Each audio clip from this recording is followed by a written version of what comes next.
Hello, and welcome to the Starting Line podcast with me, Rich Lee. It's a podcast where we interview incredible people and we get to know who they are, why they are who they are, what their starting line was, and what they did with it. I think I'm getting the hang of YouTube. I think in almost 3 weeks, we've had 100,000 views on shorts, on the episodes. So getting there, I don't know. It's a minefield, making it up as I go along. And on the audio front as well, that's going well still, but still keep subscribing, reviewing. Let's help get it to even more people. Share it where you see it, send it to friends. Thank you very much for any and all support. It all matters and means that I can keep bringing you incredible guests like the one we have here today, Wynne Evans. Wynne Evans was an opera star for 18 years before he was cast in 2009 in the GoCompare ads, arguably the most famous ads, or up there as the most famous ad campaigns that I can remember. They've been going 15 years now. Wynne became something of a household name as a result. Also, and we get into this, he became one of the most hated men in the UK as a result of the ads. Something that Hayley Parsons, the founder of GoCompare, told him when hiring him for the job might happen. There's going to be ups, there's going to be downs. In this episode, we talk about everything from Wynne's opera career pre-GoCompare. We talk about his 2 chart-topping, classical music chart-topping albums. We talk about his Celebrity MasterChef win. But we don't just talk about the things he's achieved. We talk about who he is and why he is who he is and the struggles that he's come through and the joy and the kind of happiness that those things have brought him to. So it's a long conversation. And it needed to be. Wynne is wonderful. He's honest. He's open. He's hilarious. Some of this is heartbreaking. I'm not going to lie. I should say right at the top that we do talk about depression. We do talk about suicide in this. So I forget the exact phrasing of what I need to say now. But if you don't want to be listening to that sort of thing, then maybe the first, I don't know, half an hour or so of this episode isn't for you. We don't talk about it for half an hour, but it's dipped in and out of where we talk about mental health. I think it's important, 2 men talking to each other about exactly this. So, we do talk about how Wynne got to a dark place. So is that a trigger warning? I don't know. Content warning, one of those things, right? But either way, I'm telling you up front. Otherwise, it's just a wonderful, bouncy, rambling, just energetic conversation with an absolute tour de force. Wynne is just a wonderful, wonderful human being. And I'm grateful to him for inviting me into his home, his beautiful home in Cardiff, filled with trinkets and designed absolutely wonderfully. So there's a Wales Online article. I think we talk about it in the interview. Go and have a look at that. His house is incredible. I think that's everything from me. Enjoy. Subscribe to us on all of the things. Go follow us on all of the socials. Starting Line Show, Starting Line Podcast. You'll find us on all of those things. Whatever you enjoy your social media content on. All that remains to be said is, without further ado, I bring to you my conversation with Gio Compario himself. Is Wynne Evans. Enjoy. Wynne, thank you so much for letting me into your house. It is a beautiful house. I love every single room in lots of different ways. Thank you very much. You're so welcome. Welcome to Cardiff. Welcome to my house. Oh. Busy wallpaper everywhere. Give you a headache, right? So, I love it. I really do. And you designed it all yourself? Well, I kind of put it all together, yeah. I moved in here. It's weird, right? And hopefully we can talk about this a bit later, but it was a really sad house. And I bought it when I was really sad because it was derelict. Yeah. And I moved here after a divorce. I didn't want to move here. Yeah. I wanted to stay married. Right. So I bought it and it just became like sad. A really sad place. It's a big place to be in by yourself as well. Yeah, it was. And, I got the kids' bedrooms ready first. Yeah. I had to get new heating put in. And I was living in a bedroom. Bearing in mind now, I was presenting every day on Radio Wales. I was doing GoCompare. Yeah. I was doing all of these things. People thought I was successful, and I was living in a bedroom with no windows. With no glass in the windows. Really? Was it cardboarded up? What was? Not cardboard. Bloody, boarded up. It was all boarded up. Because all the windows had gone. And so, do you know why I bought this house? Why? I'll tell you why I bought this house. Right? I came to see it, and it was a size I wanted, and it's what I could afford. Right. Okay. And I went in and I said to the estate agent, I said, this is not for me, this house. This house is definitely not for me.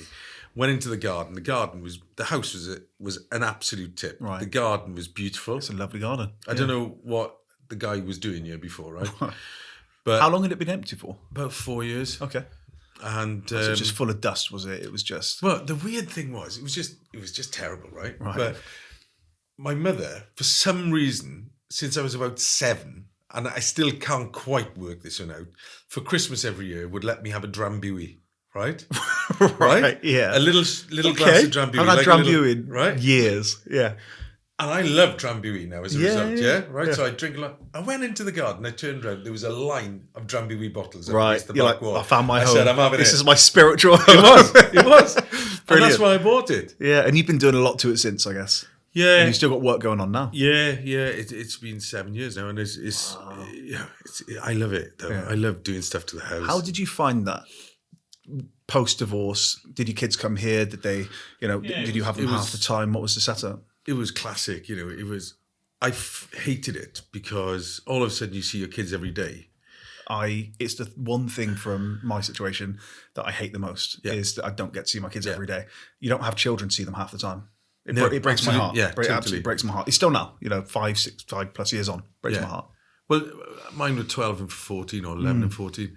The 11-year-old really adapted really well. Yeah. The 14-year-old, there's a lot of pressure on a child. And particularly a teenage girl as well, right? And you kind of go, you can choose where you go. Because you're old enough, you're 14, you can be wherever you want. Yeah. Now, do you want to be in a derelict house with your father who has spent most of his time away from home working, and so you don't really know him as well as you should? Or do you want to stay in the home that you've lived in for the last... family home. Yeah. Yeah. So... Because I get the, it's your house. It's our house, mum's, and your house.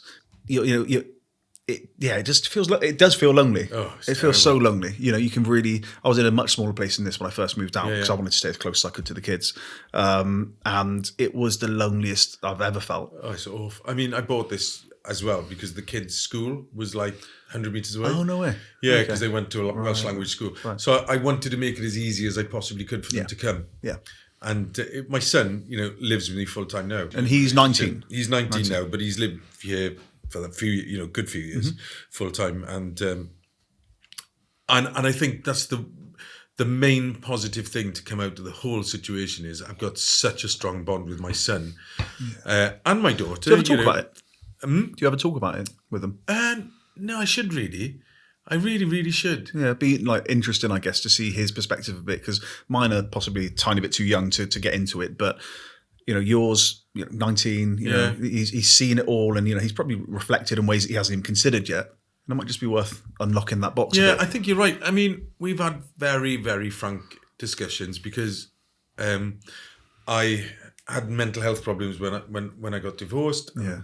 And this was 2016, wasn't it? 16, yeah. You get so lonely. It's like somebody dying, but they're not dead. Yeah. So you can't grieve properly for them because they're still there. Yeah. And then in lockdown, Tal... Really that's your son. That's my son. Yeah. Really struggled. He was really? Like 16. That's when you should be... You've taken everything away from... You should be in the park. Of course you should. Getting drunk with your mates. Get a cider in. Yeah, exactly. Yeah. So he struggled. So we talked a lot about mental health then and, Yeah. And so we're very, very open. And I guess you've been through it yourself. I mean, do you think that by lockdown you'd kind of come through the worst of it? Or I still have really bad depressive periods. Still, right now? Even now? Yeah. Yeah. So anxiety, Is it in relation to the divorce, do you think? Or I don't think it is now. I think I've unlocked something. I think I had actually depression before. Do you think? Yeah. Yeah. And I think that was the trigger that kind of went, oh my God. Oh, that's the thing. You can point to something then and you can say it's because of this. And I mean, the divorce, if you don't mind me asking, that wasn't you that just, as you said, you wanted to still remain married. So it was your ex that broke things off. Yeah. And why was that? It was because I don't know, I think we'd grown apart. Yeah. I was a different person it was weird because we'd kind of grown up together. Because you got married in 1999. Yeah. We met when we were in university. Right, okay. And of course we started our careers together. Yeah. I didn't have a a pot to piss in, if I'm allowed to say that. Yeah, of course. Listen, you can swear all you like on this. And so, then all of a sudden I get the GoCompare contract. Mm-hmm. I mean, that was some years later. But but then that, do you think that changes things? It changes the dynamic. It changes possibly you. Yeah, it changes money. Changes things. Yeah, I became maybe too arrogant. Maybe I don't know. Maybe and she didn't love me anymore. And so that's a heartbreaking thing to hear. But I understand. Yeah, she just had enough of me, I think, and not had enough. I mean, she didn't want to be with me. She'd rather be with somebody else. So it's just the way it was. Yeah. I mean, did you move out straight away? Did you move? So what was the situation? I stayed for a long time. Just like longer than on I the should sofa have. sort of thing? Yeah, and then I'll tell you this. I moved into this flat, right? That was an absolute dump, right? I don't know why I got it, right? All I took from the house, I had a telly, right, that had been in my old gym. Yeah. I had a telly.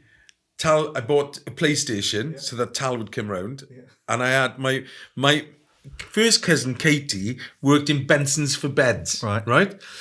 So I found out on the Friday that I had to leave, and I did the most bizarre thing. Oh God, I'm embarrassed to tell you, right? I want to hear it.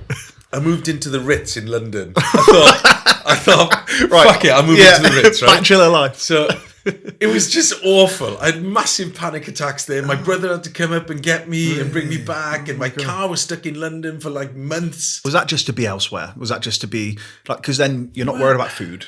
People are changing your bed for you. There's some of the basics that are being looked after there. Yeah, I think there was that, and there was a bit of like, right, okay, I know what I'm going to do. I'm going to move into the Ritz. How mental is that? It's just insane, right? On every level. I love it. So, how long were you there for? I don't know, a week. Okay. I don't know, 10 days. I did not long. Did you have a moment where you were sat there in the room and you thought, "This isn't it"? Every day. Oh, really? From the moment I stepped into the room, I'd stayed there before. I don't know. Honestly, I'm embarrassed to tell you. That's funny. Just partly because people like Thatcher lived not there at the same time, but I'm not that kind of person, right? I'm not that person. Anyway, so I was there, and I was still very, very depressed. Yeah. And my brother came to get me, Mark, and drove me home. And I was like, I wanted to jump out of the car on the way home, and it was like bad. It was bad, Were you drinking at the time? Yeah, too much probably. Yeah, every day. Yeah, pretty much, because it numbs it. Of course, you feel great at that I moment. remember, evenings. I mean, I would wait until the evening, but yeah, Christ, I went through it. Yeah, I did my show from Radio Wales. I did it from London. Oh, okay. And the producer came up to see me. Yeah. Like, people were there. I just didn't want them to be there. Right. I felt lonely. Yeah. You can be lonely in a full room. I lived in London for a bit, and I said I've never felt so lonely in such a big place, in such a busy place. Oh, terrible. And I've never spoken about this before. I came back. Right. And I went to the Priory in Bristol because I thought I was nuts. Right. But actually, I was depressed. You were going through something, though. But I wasn't nuts. I was just really sad. So I lasted 3 days, right? Oh, God, I did a terrible thing in the Priory. It was awful. I'll never forget it. I was sat there with this guy, and I won't say his name, his full name. His name was Johnny, right? And he was in there as well, or he was in there as well. He'd been an alcoholic, and he came in for, he's a hell of a nice guy. And we were sat there waiting to be admitted. And I was in bits, and I was, sad and all of this. And on comes the GoCompare advert on the telly, right? And he looks at me. It was the night after, right? I tell you, the night before, I had been singing in the last night of the proms, right? So from there, standing in the middle of the stage, to how many people are at the last night of the proms? Well, this was it's going out on TV. The proms in the park, right? So it was outdoors. Yeah. It was the outdoors one, right?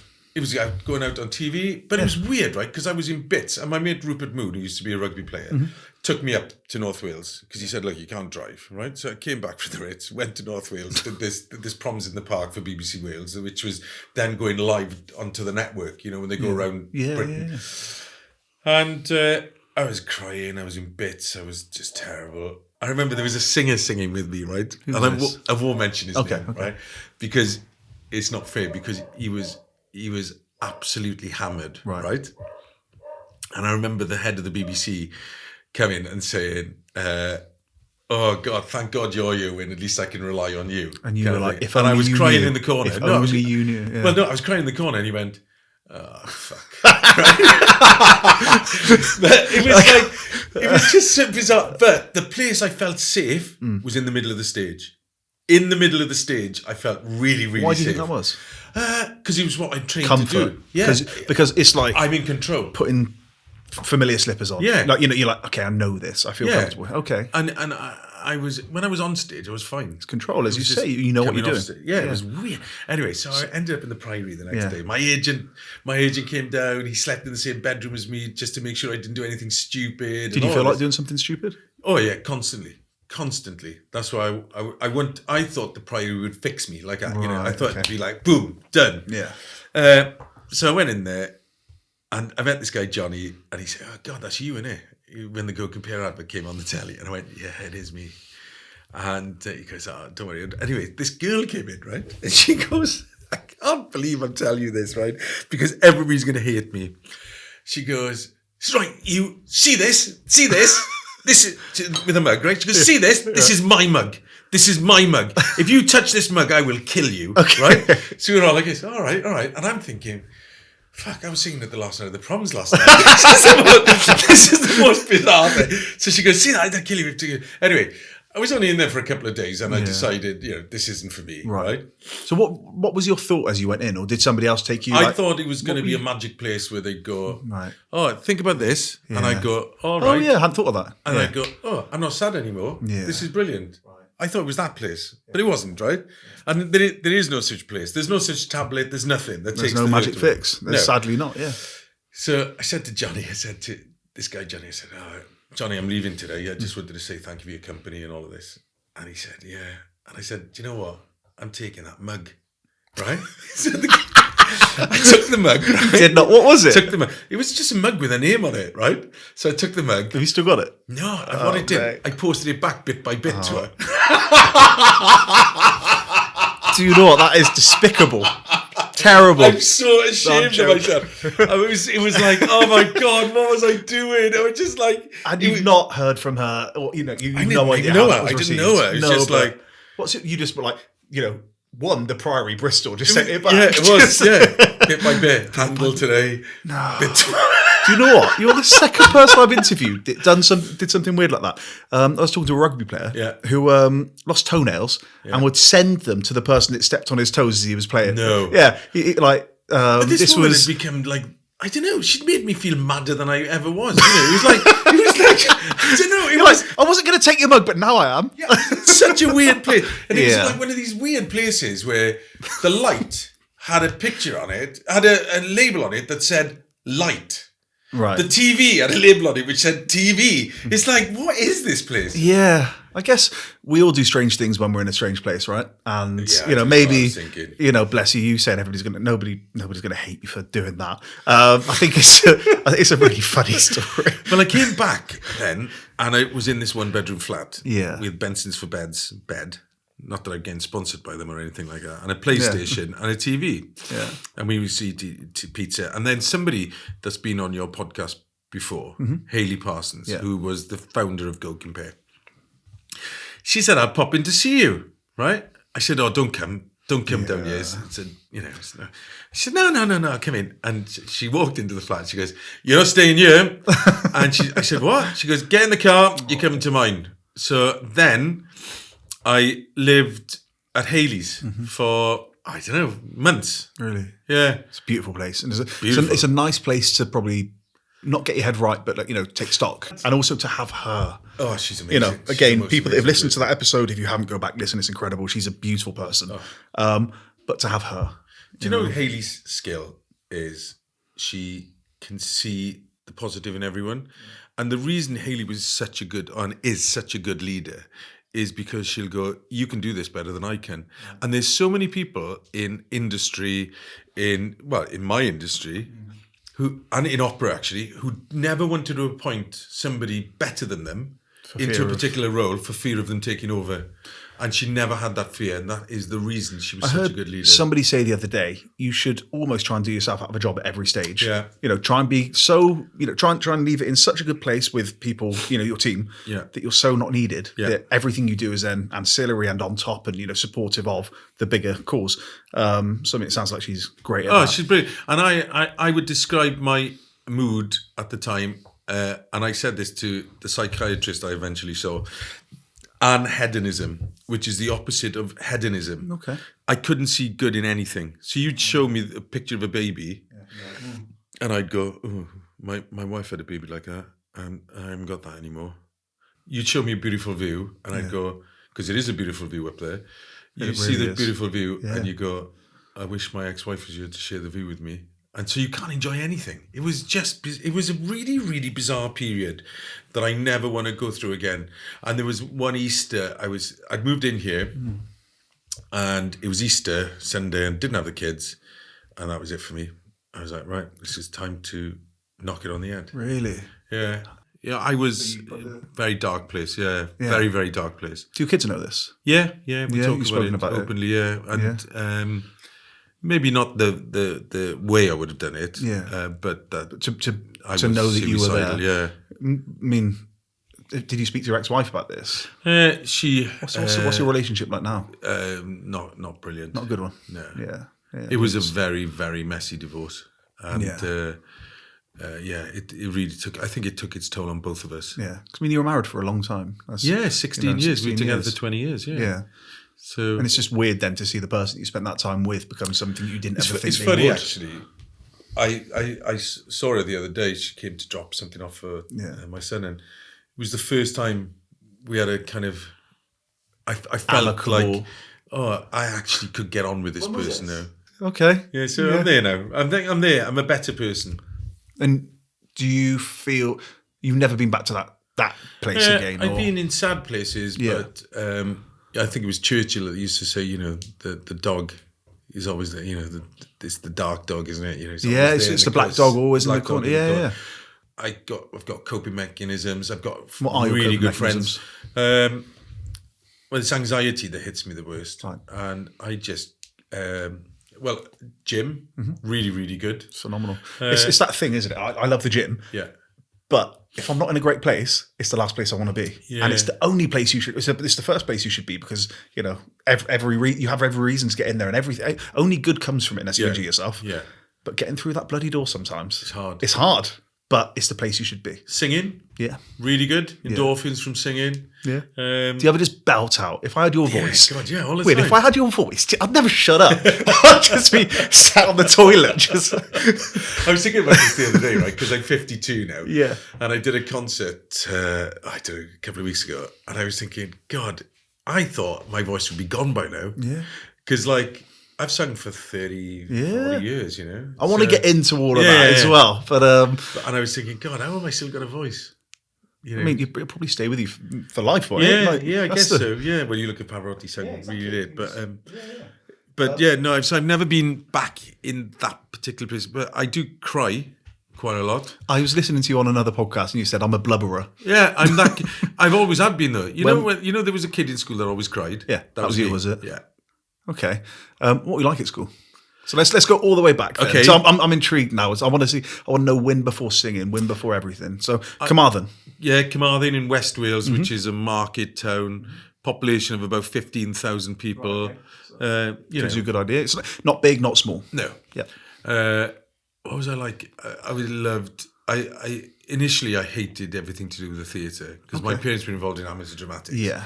So there'd be 2 seats. My mother would, when we went to any performance, 2 seats at the front, 2 seats at the back. My brother liked to be behind the conductor. I wanted to be as far away from the stage as possible, especially if it was pantomime. Yeah. In case they call the kids up on stage, You didn't want to be... Interesting. You didn't want to be on stage? Definitely didn't want to be on stage. What kind of age is this? So it was 7, 6. Yeah? Yeah. Okay, so to set the scene, your dad was a carpenter? Yeah. Your mum was a hairdresser? Yeah. So... and there were you and 2 other brothers, Mark. Yeah, Mark and Hugh. Yeah, he was 10 years older than me. Yeah. And Mark's how old? Mark is 3 years older. 3 years older. Got it. So 3rd and final kid, boy, third boy. They're like, oh, it's another boy. Yeah, and my name was going to be Marie-Louise. Marie-Louise. Yeah, there you go. Yeah, it was all picked out, and they were gutted. Well, didn't you have trouble recently? Somebody wouldn't accept that Wynne wasn't a girl's name. It was is that right? In a hotel at Heathrow. Yeah. And he was going, no, it can't be.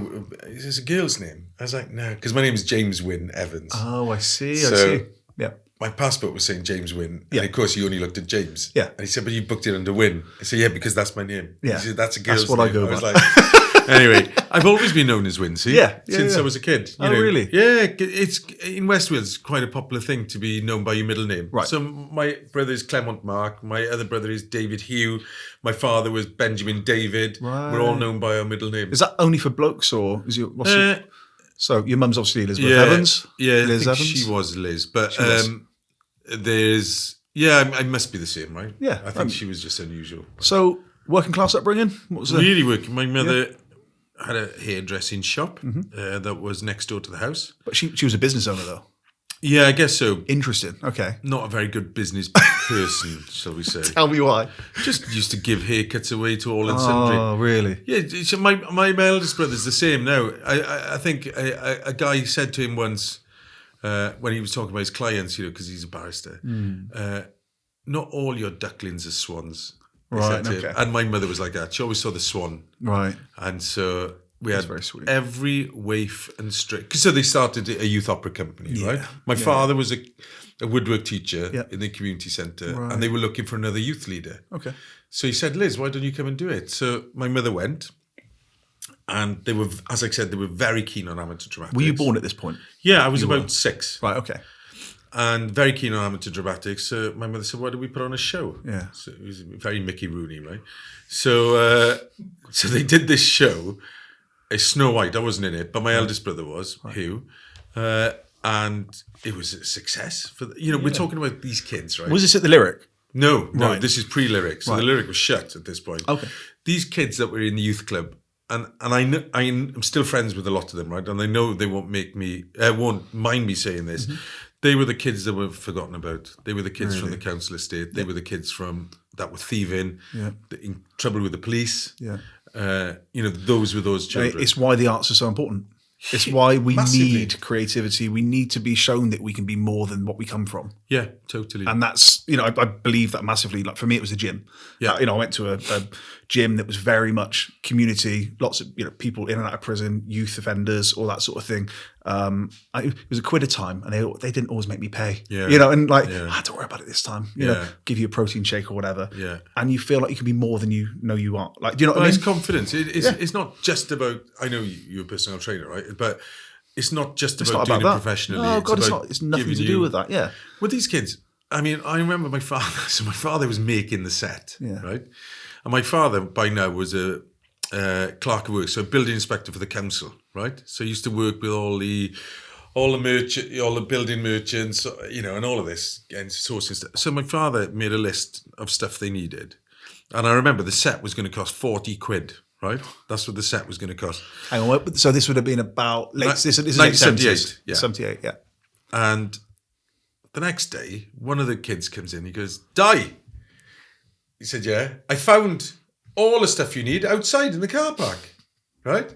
So my father said, "What?" And it was the exact list. Right. Screws, plywood, everything to the letter. Found it all, Di. It's just left outside. I couldn't believe it. Next thing, my father's going around, Jewson's has been robbed. So these kids were nicking. And my father said to them, I think I've got your stuff. And to be fair, they were like, just keep it. No way. Yeah. Brilliant. That's hilarious. So the youth opera grew and grew and grew. And these kids who had nothing had something. Mm. But they had problems, right? So a lot of them were in a prison. I remember my brother having a TV for Christmas and my mother immediately taking it off him. Little black and white portable television you have for Christmas. She took it off him and said, William's in prison and he needs a television. Wow, and she took it off him and we had people staying in the house and I didn't like that. Did you resent it? Yeah, I did resent Why? that. Because the house division of your mum's attention and it's a safe space, right? Safe space, right? Yeah. And all of a sudden you've got... Supposed to be. Yeah, people in there that you really didn't like in there. And maybe didn't trust. Yeah, there was a bit of that. Yeah. But it did teach me about, never judging people and... Yeah. A lot of these kids, at one point, there was 40 people working in the West End, right? We're talking about a 15,000 population. Come on, there was 40 people working in West End shows that had started in the youth opera with my mother. Yeah, Be it behind stage, on stage, lighting, costume, And musicians. it wasn't her background. No, she's a hairdresser. So what was it that made her this Fagin-like character for these kids that brought them to the theatre and taught them some self-worth? And, what was it about her? It was, she was a dictator, I would say. She never took no. Right. She'd be speaking to the chief of police and he'd be totally in disagreement with her, but doing exactly what she wanted. She had the head of the fire service there when they took over this derelict theatre. Yeah, he said, "You can't. The fire risk is you haven't got this, you haven't got that, you haven't got this. Next thing, all the firemen are doing all the work there. It was like she had this ability to mobilise people." In an interview, you said that advisedly, you said that she had something of Margaret Thatcher about her. Definitely. Just a strong leader. Yeah. Same period, yeah. Same period. And actually, since her death, so she died at 60, she died young, right? I mean, she retired in 2003, correct me if I'm wrong. 2003. No, then 2004. 2004. And she died in 2004. And she died a few months later. Yeah. How did she die? I'm trying to think of the most tactful way of saying this. She lived a rock and roll lifestyle. Right, okay. And she got infection. Right. And the body was just too weak to repair itself. Okay. And she smoked, she drank, she didn't look after herself. Everybody was more important than her. So there's something kind of beautiful about that because she's very, there's a selflessness to it. Yeah, totally. Did you as her son and you as her children feel that selflessness towards you? Or do you think that it extended beyond you in a way that you would have probably preferred it to remain closer to home? Yeah, somebody said at her funeral, Mark, Hugh and Wynne, Hugh, Mark and Wynne rather, that's the order. Mm-hmm. Thank you for giving us your mother. And I thought that really did sum it up. She really became a mother to so many people, and maybe at the expense. I don't know. My brothers feel very differently. I have to say this. My brothers feel very differently about the situation. Yeah. But you're the youngest, and by 10 years. Yeah, she was well into the theatre and youth opera by then. You see it in a different way to the way that they see it, and that's okay because we all experience life differently. But that's a poignant thing to say. Did it? I mean, you said you were a crier. Did that set you off? Yeah, it did. It did set me off. I am a blubber, and I did find her death quite hard, really hard, and it affected my voice. It affected everything. It just came on me. I got stage fright. I couldn't sing. I was a principal with Welsh National Opera at the time. And she died at 60. Mm. And my dad, in the same year, had spinal cancer. Wow. So my dad was in hospital for 6 months in London. My mum was in hospital in West Wales. And we, as three brothers, were trying to be with one of them every day, So it was, and I had a newborn. Yeah. A newborn child who was 3 months old. So it was really life throws hard. it at you, doesn't it? Oh my God! It's like you think you're down now. Yeah. Kick you again. Yeah. That must have been how it felt. Yeah, that was pretty hard. And actually, I wasn't earning very good money at the time, and chasing your tail financially, you're chasing a dream as well. Chasing this dream of being an opera singer. Yeah. So let's talk about that. Where did that come from? Oh God! Well, I'm sure you're bored of telling this story, but not at all. I'm super curious about this sort of thing. Not really through. It was weird, right? Because I had this voice, and I was always a fat kid as well, right? Had this voice, so I knew in my head I couldn't go into musical theatre because I wasn't what they call triple threat. I wasn't a dancer. Yeah, singer, dancer, actor. Yeah. I was a singer, right? And I had this. All of a sudden, my brother was a singer as well, Mark. So he was ahead of me. Yeah. And Mark's voice kind of matured, and he had singing lessons with some opera singers. And that's a funny thing for a young boy, to kind of lean into. Yeah. What were you into musically at the time? Musicals. Musicals. Yeah. Okay. Favorite? Oh God, I don't know. It's hard to say. Favourites? West Side Story, probably. Yeah. Yeah, it was brilliant. Yeah. In fact, when I was a kid, my mother we used to have these trips to London, right, week long, where we'd see a different musical every night. That's incredible. It was what an education. Well, it was to a point, right? Because we went to see Chorus Line, and I was about 10, 9, and were you singing by this point? I was singing a bit. Yeah. I was in the youth opera by now. Yeah. And the woman in the box office at the Palladium said to my mother, "Madam, this show isn't really for children." My mother took it as, your children can't behave in the theatre, right? Right. So she said, my children be going to the theatre since they were kids. What she meant was there's very adult themes in this musical. Yeah. And one of the things stuck in my head, and I remember being with my mother at the doctor's a few weeks later, and the receptionist said, "Oh, hello, Wynne, how are you?" I said, "I've got gonorrhea," right? Because that was a line from the show.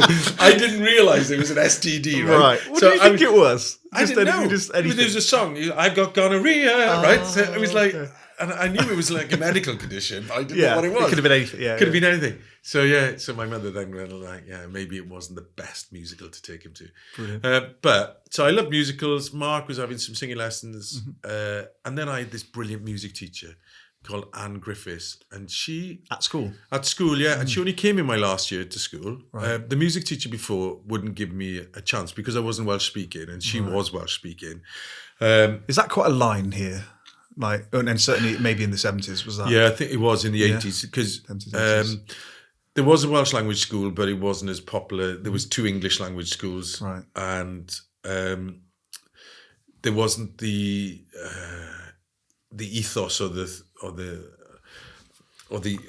way we'd all like for English people to compete in the Eisteddfods and stuff like that. In the what? Sorry, in the Eisteddfods, which are music festivals, right? Okay, here, right. So you can compete, right? And so she would push all the Welsh-speaking kids, the music teacher, to compete. Right. I never did. Okay. I couldn't do anything because I didn't speak. And then this new music teacher came, who was a brilliant pianist, Anne Griffiths, and she said, "Why don't you do the Eisteddfod? You're singing in Italian, you're singing in French, you can sing in Welsh. You can learn Welsh, yeah. You can learn the song. Yeah, learn the song." So I did, and I won the big national Eisteddfod. How old were you at this point? I was 18. You're 18. And 17. It's that beautiful thing, and I've said it on this before, one person can change your life. Oh, one person. So Anne Griffiths, could be that person that just looks at you, sees something in that Hayley style way, positivity. I can see something, and you find solutions, not problems. I see Anne now, and I say to her, you gave me a love for classical music. Really? She gave me a proper love of classical music, because I went to college then to be an opera singer. I'd never seen an opera, right? So I thought, shit, what am I going to do? And I was skint anyway. We didn't have any money as a family. So is it quite an elitist thing, opera? I'm intrigued. I don't know anything about. I remember I went to the Royal College of Music first, right? I lasted 3 months there. There was a lot of ex-Oxbridge public school boys and girls, and I found it really intimidating. Yeah. And I spoke to my eldest brother, and I said, they're all dicks, He said, look, the chip's on your shoulder, not theirs. Right. I always say they could talk a good song. They could talk a good song, but they couldn't sing. Yeah.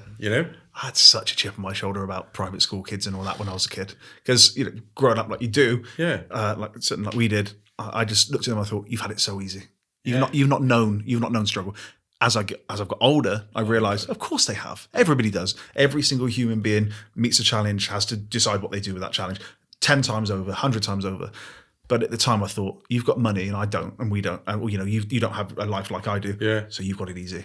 Double-barreled surnames did it for me. Yeah. Christ, I was like, nah, me too. Really? It was a proper trigger. I know. Yeah. Right? And we grew up in a place where it was quite a nice place. We were the only council house there. Literally row of houses, the only council house. We ended up getting evicted. Which, not ideal.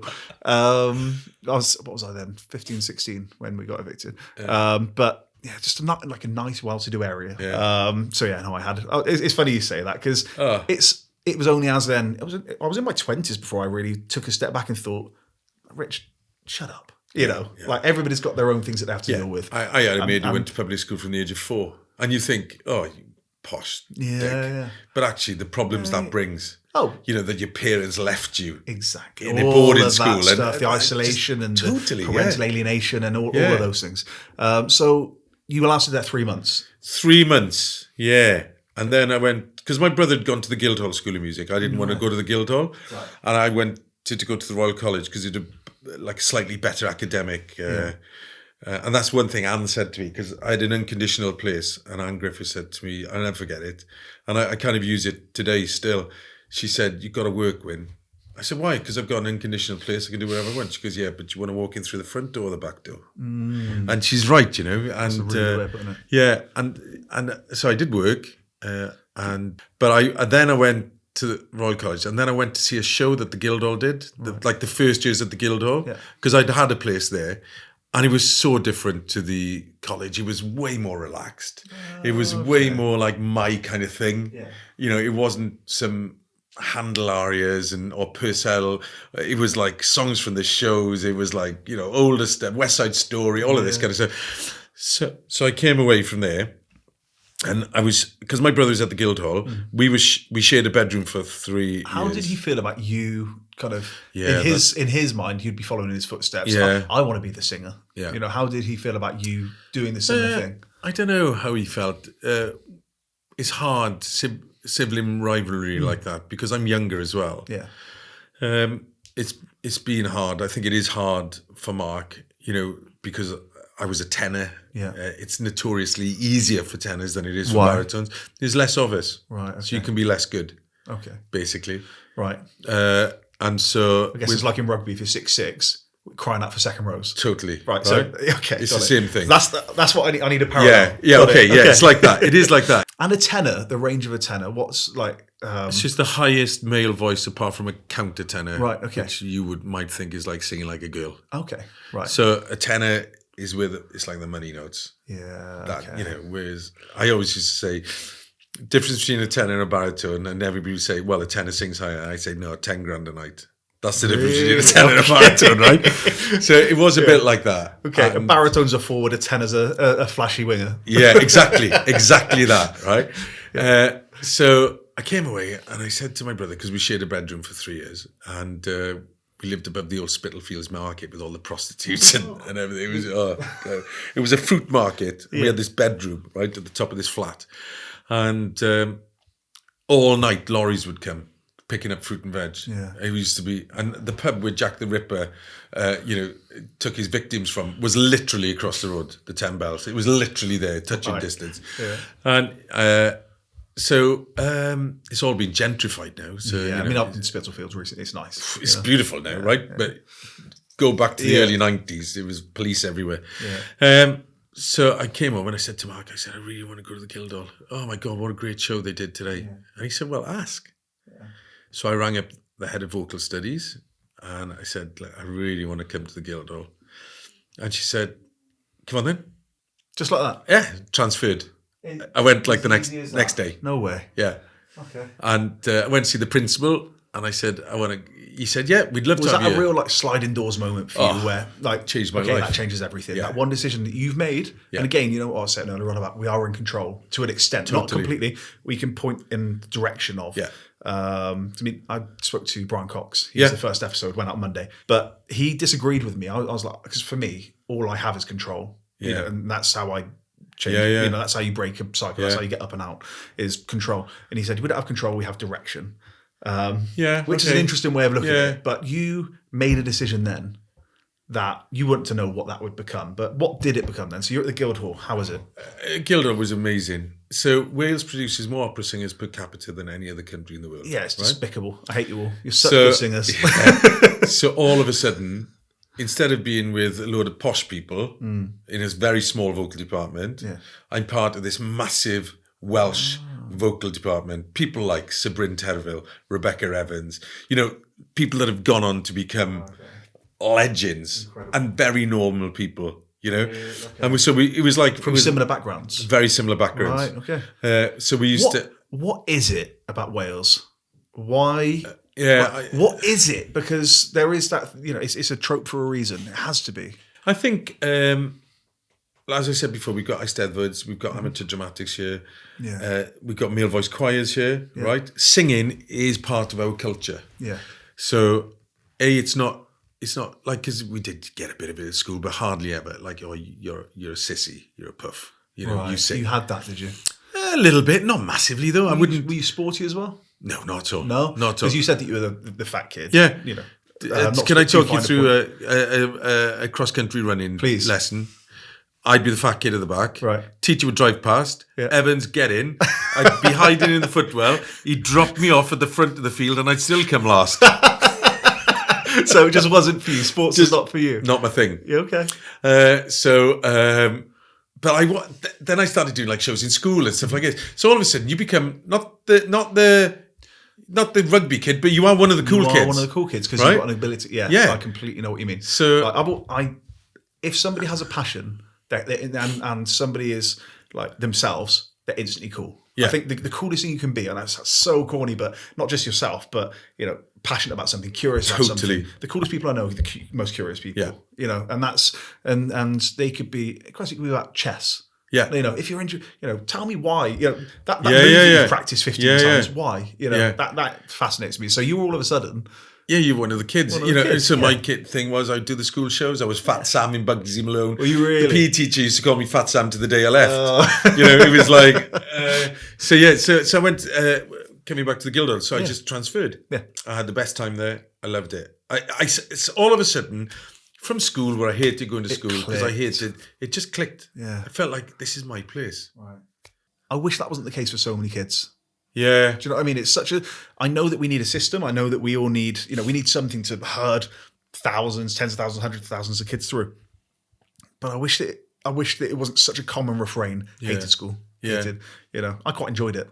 I wasn't there a lot, but I enjoyed what I did, mainly because of rugby. Because my sports teacher once said to me, he was like, Smith, I know you're going to be in because it's a rugby day. He's like, and you're not going to be in when it's not a rugby day. I was like, you pretty much got that right, mate. I used to, I didn't skive, but I'd tell my parents I was ill. And would you? Yeah. I pulled my head to the radiator to try and be hot.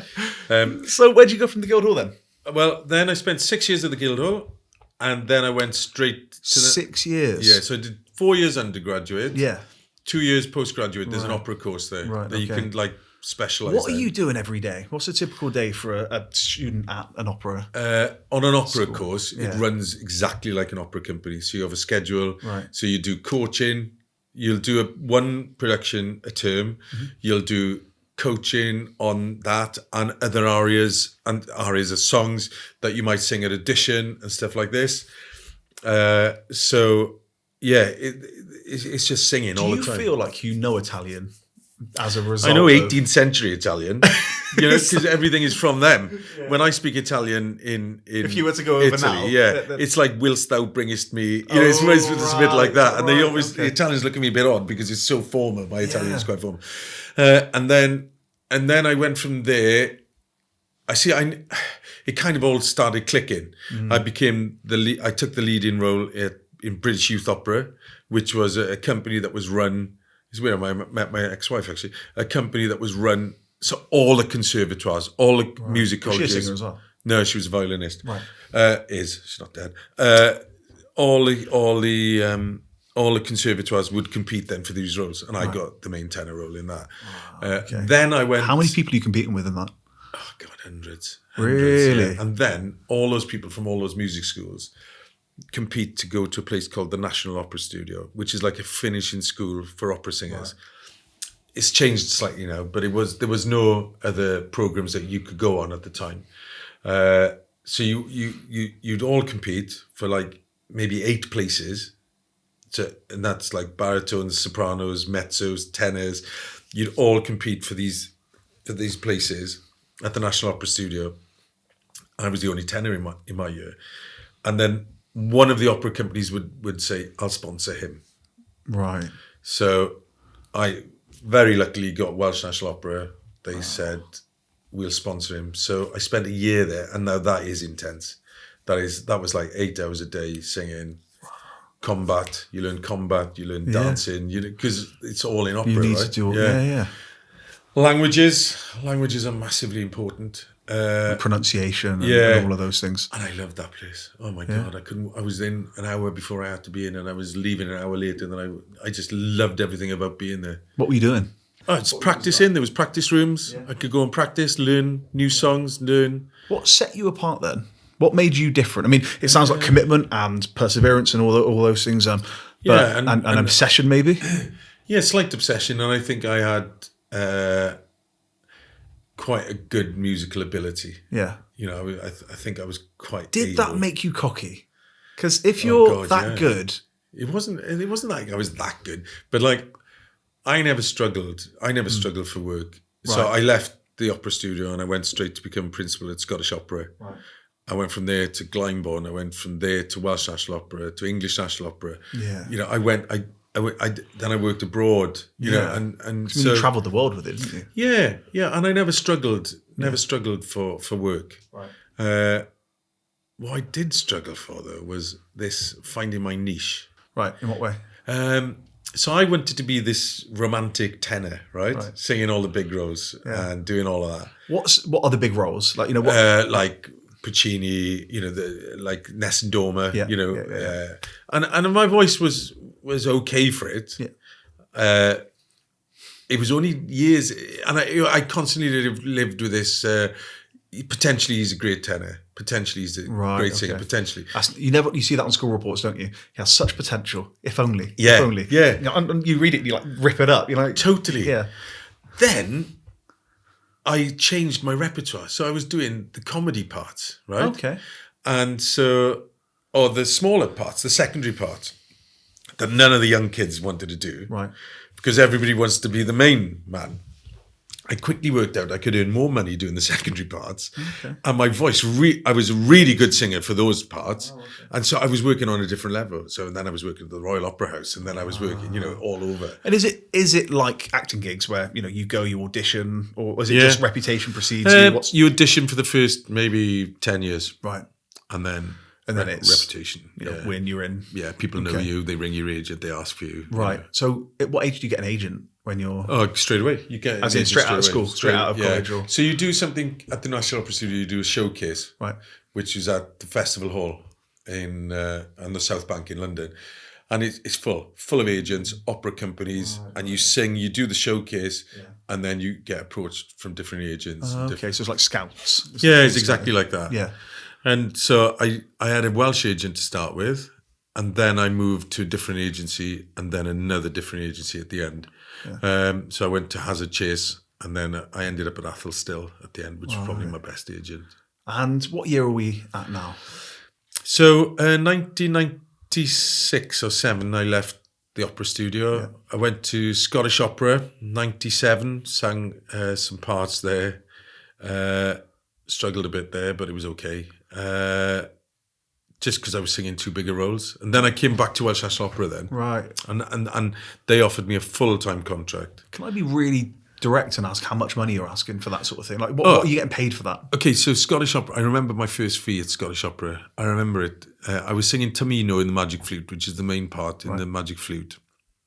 And I was getting £350 a show. Okay. That's great money. When you're that age, right? When you're 25, you're like, oh, this is great because I can do 3 shows a week and I can do, you know. Yeah, I mean, that's thousands, you know. Yeah, I mean, you don't work every week, but I remember that was my first fee. Yeah. How did your parents feel about you singing? Oh, they loved it. They absolutely loved it. I bet your mum, well, I mean, both of them being. So. My dad my dad could have been an opera singer. Really? Great voice. Good pub singer. Really good pub singer. Yeah. They loved coming to stuff. You know, they didn't come to everything I did, but because they had the lyric, right? So the theatre in Carmarthen. So so I did all of that, and it felt like a slog. I mean, I was doing a lot of to try and save money as well. So I drive up. By now, my ex-wife and myself have moved back to Cardiff. Mm-hmm. Of course, you're just up and down the M4. Oh my God! I drive to Edinburgh, right? Sing the Magic Flute and drive back same day.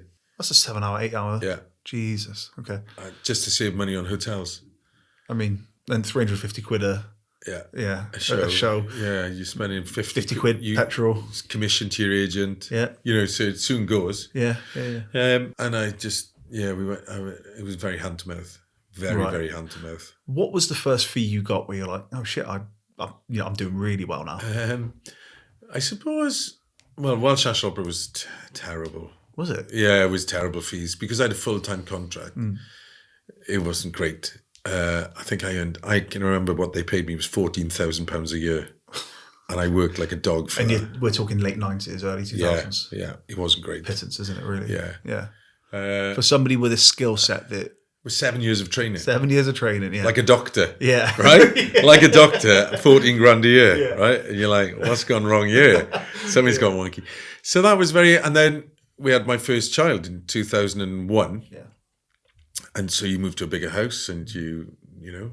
Everything you're spending more money. You earn more, you spend more, and your responsibilities kick in. I did really spend a lot of time traveling then. Right. So I was doing a show. I remember there was a show called Pure Puccini, which was like just songs from those shows. Right. And I remember we got 200 quid a show for those. Okay. And they were extras that I could do on a Sunday or on a Thursday. How long's a show, typically? Oh, well, an opera can be anything up to 5 hours. Yeah. So I was, but those shows were like 3 hours, perhaps. Right. So I was doing those, and you'd be in Scarborough.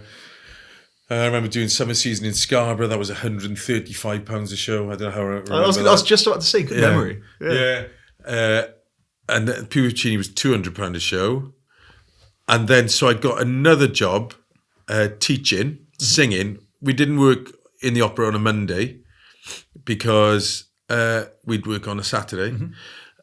So I got a job teaching in a secondary school, teaching singing in a secondary school. So that's what I did. In Cardiff? In Pencoed, just outside. Right. Yeah. So that's why I did that. I had a day's teaching, full-time job, and then doing other stuff on the side. So just to tide you over. On that note, what was your first ever job? First ever job was Craig y Nos, which was a little opera house in Wales. And that was my first ever operatic First ever operatic? What about your first ever job? God, right. My first ever job was answering the phone in a Ford garage. Right. Because my first ever girlfriend, Vanessa, who I'm still in touch with now, Vanessa's mother was in charge of administration. Right. They needed somebody to answer the phone on a Saturday. £15 a day, that was. Princely. It was princely, yeah. So, hello, Terry Ford, how may I help you? So I did that, and then I worked as a carpet fitter. And that was 50 quid a week, that was. Right. Jesus, was that your dad's kind of, somebody? It was a mate of my mother's. Mate of your okay, right. And I crashed the van. Oh, God. It was the day of my A-level results, and I wasn't thinking, and I just crashed it. I thought he was going to kill me, but he didn't. He was nice. Reg, really nice. Thanks, Reg. Yeah, cheers, Reg. So were you quite manual? No, because my father's a builder. He wouldn't let us touch anything. Oh, okay. So it had to be his way. It has to be perfect. Yeah. Is your dad still with us? No, he's passed away in 2011. Right. So my dad died then, yeah. And so I wasn't very manual. And I've just made a television program, actually, on the 90s. Oh, right. And for some reason, my ex-wife and myself went on this television show. It was called All the Right Moves. Okay. Right? Where it was about first-time buyers. Yeah. Right? And it was like a reality show. And we're on it. And I say to my dad... Was this the first time you were on TV, possibly? Probably, yeah. I say, what's a back boiler? I didn't know what a boiler was. I didn't know. I'm terrible. I'm like, do I need raw plugs in wood? See, I didn't even know they were called raw plugs until I thought they were wall plugs. So you're talking to an idiot here. Yeah. So I was crap. Like, I was if you need terrible. anything around this house, do not. It's not me. I promise you. I think after I started earning money, luckily proper money, I realised that we've all got a skill set. I am the biggest believer in I will pay for a good job well done. You don't want me messing. You don't want me half-assing it. And your dad, it sounds like he's like, nope, I know exactly what I'm doing. I'm good at this. This is my skill set. That's wonderful. It's funny because I barely looked at. As I say, I've got bloody reams of notes. So we've just been chatting all this time, and I barely look at. No, it's honestly the loveliest thing in the world. What was the first record you ever bought? Oh, I can't remember. Is the honest answer, but I do remember the first record I was ever given. Oh, okay. And my brother gave me his record player, and it was, it had a single with it. Okay. My eldest brother gave me his old record player, and the single was "Don't Go Breaking My Heart," Kiki D and Elton John, right?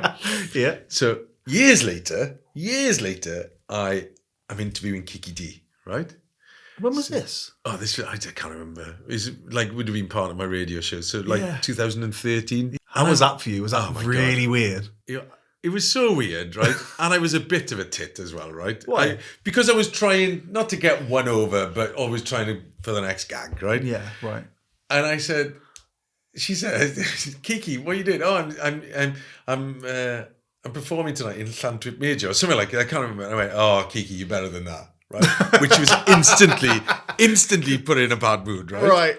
Instantly. There's a few people I've interviewed that it's been a disaster. Claire Teal was a disaster. Kiki D was a disaster, right? Did you tell her that she was the first record you ever got? Yeah, but by now she's like, she hated me, right? You win. so by now she thought I was a dick, which I was. Yeah. But I always used to try and end the interview with a song. Okay. And in what way? Well, I just go, I love Don't Go Breaking My Heart. Can we sing it together, right? Yeah. So she goes, well, I don't really want to do it. And I said, come on, Kiki, come on, Kiki, we can do this. And then literally, right, you listen to the song. I'll try and find it recorded a bit, but I'm going like this. Do you know what? We'll find it. Don't you I was worry. going, don't go breaking my heart. And she goes, I couldn't if I tried. It was the most awkward interview I've ever done in my life. It was like when I interviewed Barry Manilow, right? I was a massive Barry Manilow fan. And so I said to him, I said, oh, Barry, in your show sometimes you get people up on stage to sing I Can't Smile Without You. I said, is there any chance we could do it now? And he goes, well, I'm not near my piano. And, I said, well, are you on a mobile phone, Barry? And he goes, yeah, I'm on a mobile phone. And so like, is there any chance you could walk to your piano and take the phone with you, right? The next thing you hear is live, right? Live, the next thing you hear. Sorry, I shouldn't bang the table now. That's fine. And he starts, it was like a dream for me because I'm like, that's incredible. Can't smile without you. I was giving it all of this. And I went to New York last week and I went to see Barry Manilow. Oh, you did? Yeah. I just loved him. And I suppose that was one of the joys of the radio. I don't do it anymore, but I did interview a lot of famous people. Yeah. You were talking about Brian Cox. Yeah. I interviewed Brian Cox. You did. How was he? How did you find him? I found him... this is interesting, right? And Ramesh Ranganathan was like this as well, right? Quite cold until they find out you're the GoCompare man. Oh, no way. And then they change like that. They go, okay. oh, God, you're him. Right. You're him. Oh, my God, that's so weird. I see it now. Yeah. And all of a sudden they find this respect for you of like... It's interesting, isn't it? Yeah. You shouldn't need to prove yourself like that. But, I mean, with Brian, I found he was jet lagged. I've been told by his agent he was jet lagged the night before. He'd just got back from New York. I saw him, you got an hour. That's what he said to me. You got an hour. We ended up chatting for 2.5. But there's the difference, I think, between media interviews and again working in PR for as long as I have. I've done 1 million of them. I put clients up for 1 million of them. Yeah. This here breaks the ice like nothing else because it's human. And as soon as you start to share yourself, that's what it took. So with Brian, I was sat there, and it wasn't Eddie, but there was somebody setting up, and you could tell he was just sat there. Face like thunder in his house. And I was like, oh Christ, all right, I need to. And then we just started chatting about families. Yeah. And he's, he grew up in Dundee, poor, not the best upbringing, blah, blah, blah. And then, you just click and you just realize, okay, you're just a human. You might be Brian Cox, but, we're just people. Yeah. And I think that's the beauty and why I love podcasts. I can't believe they're free. I love them because I'm you get to genuinely know somebody, not just hear, what I'll tell a client is, okay, if you can remember 3 things, you go into this interview, remember 3 things, brilliant. If you only remember 2 of the 3, brilliant. If you only remember 1 thing, make it the most important thing. Yeah. So then all of a sudden you've got this trained person who's going into a media interview. You've worse. done it. And it's soulless and it's boring. And that's what I hate about making albums. Right. You do the album, right? Yeah. I felt like a second-hand car salesman. Yeah. And please buy my album. Please buy my album. Do you know who does it well? It's Americans. They do it so well. So I was naturally. Interviewing somebody the other day, and lead researcher on a book, and he just picks up the book and then just seamlessly plugs this book, puts it back down, and we keep talking. I'm like, it's a real skill. I think it's incredible. I remember when I made my first album.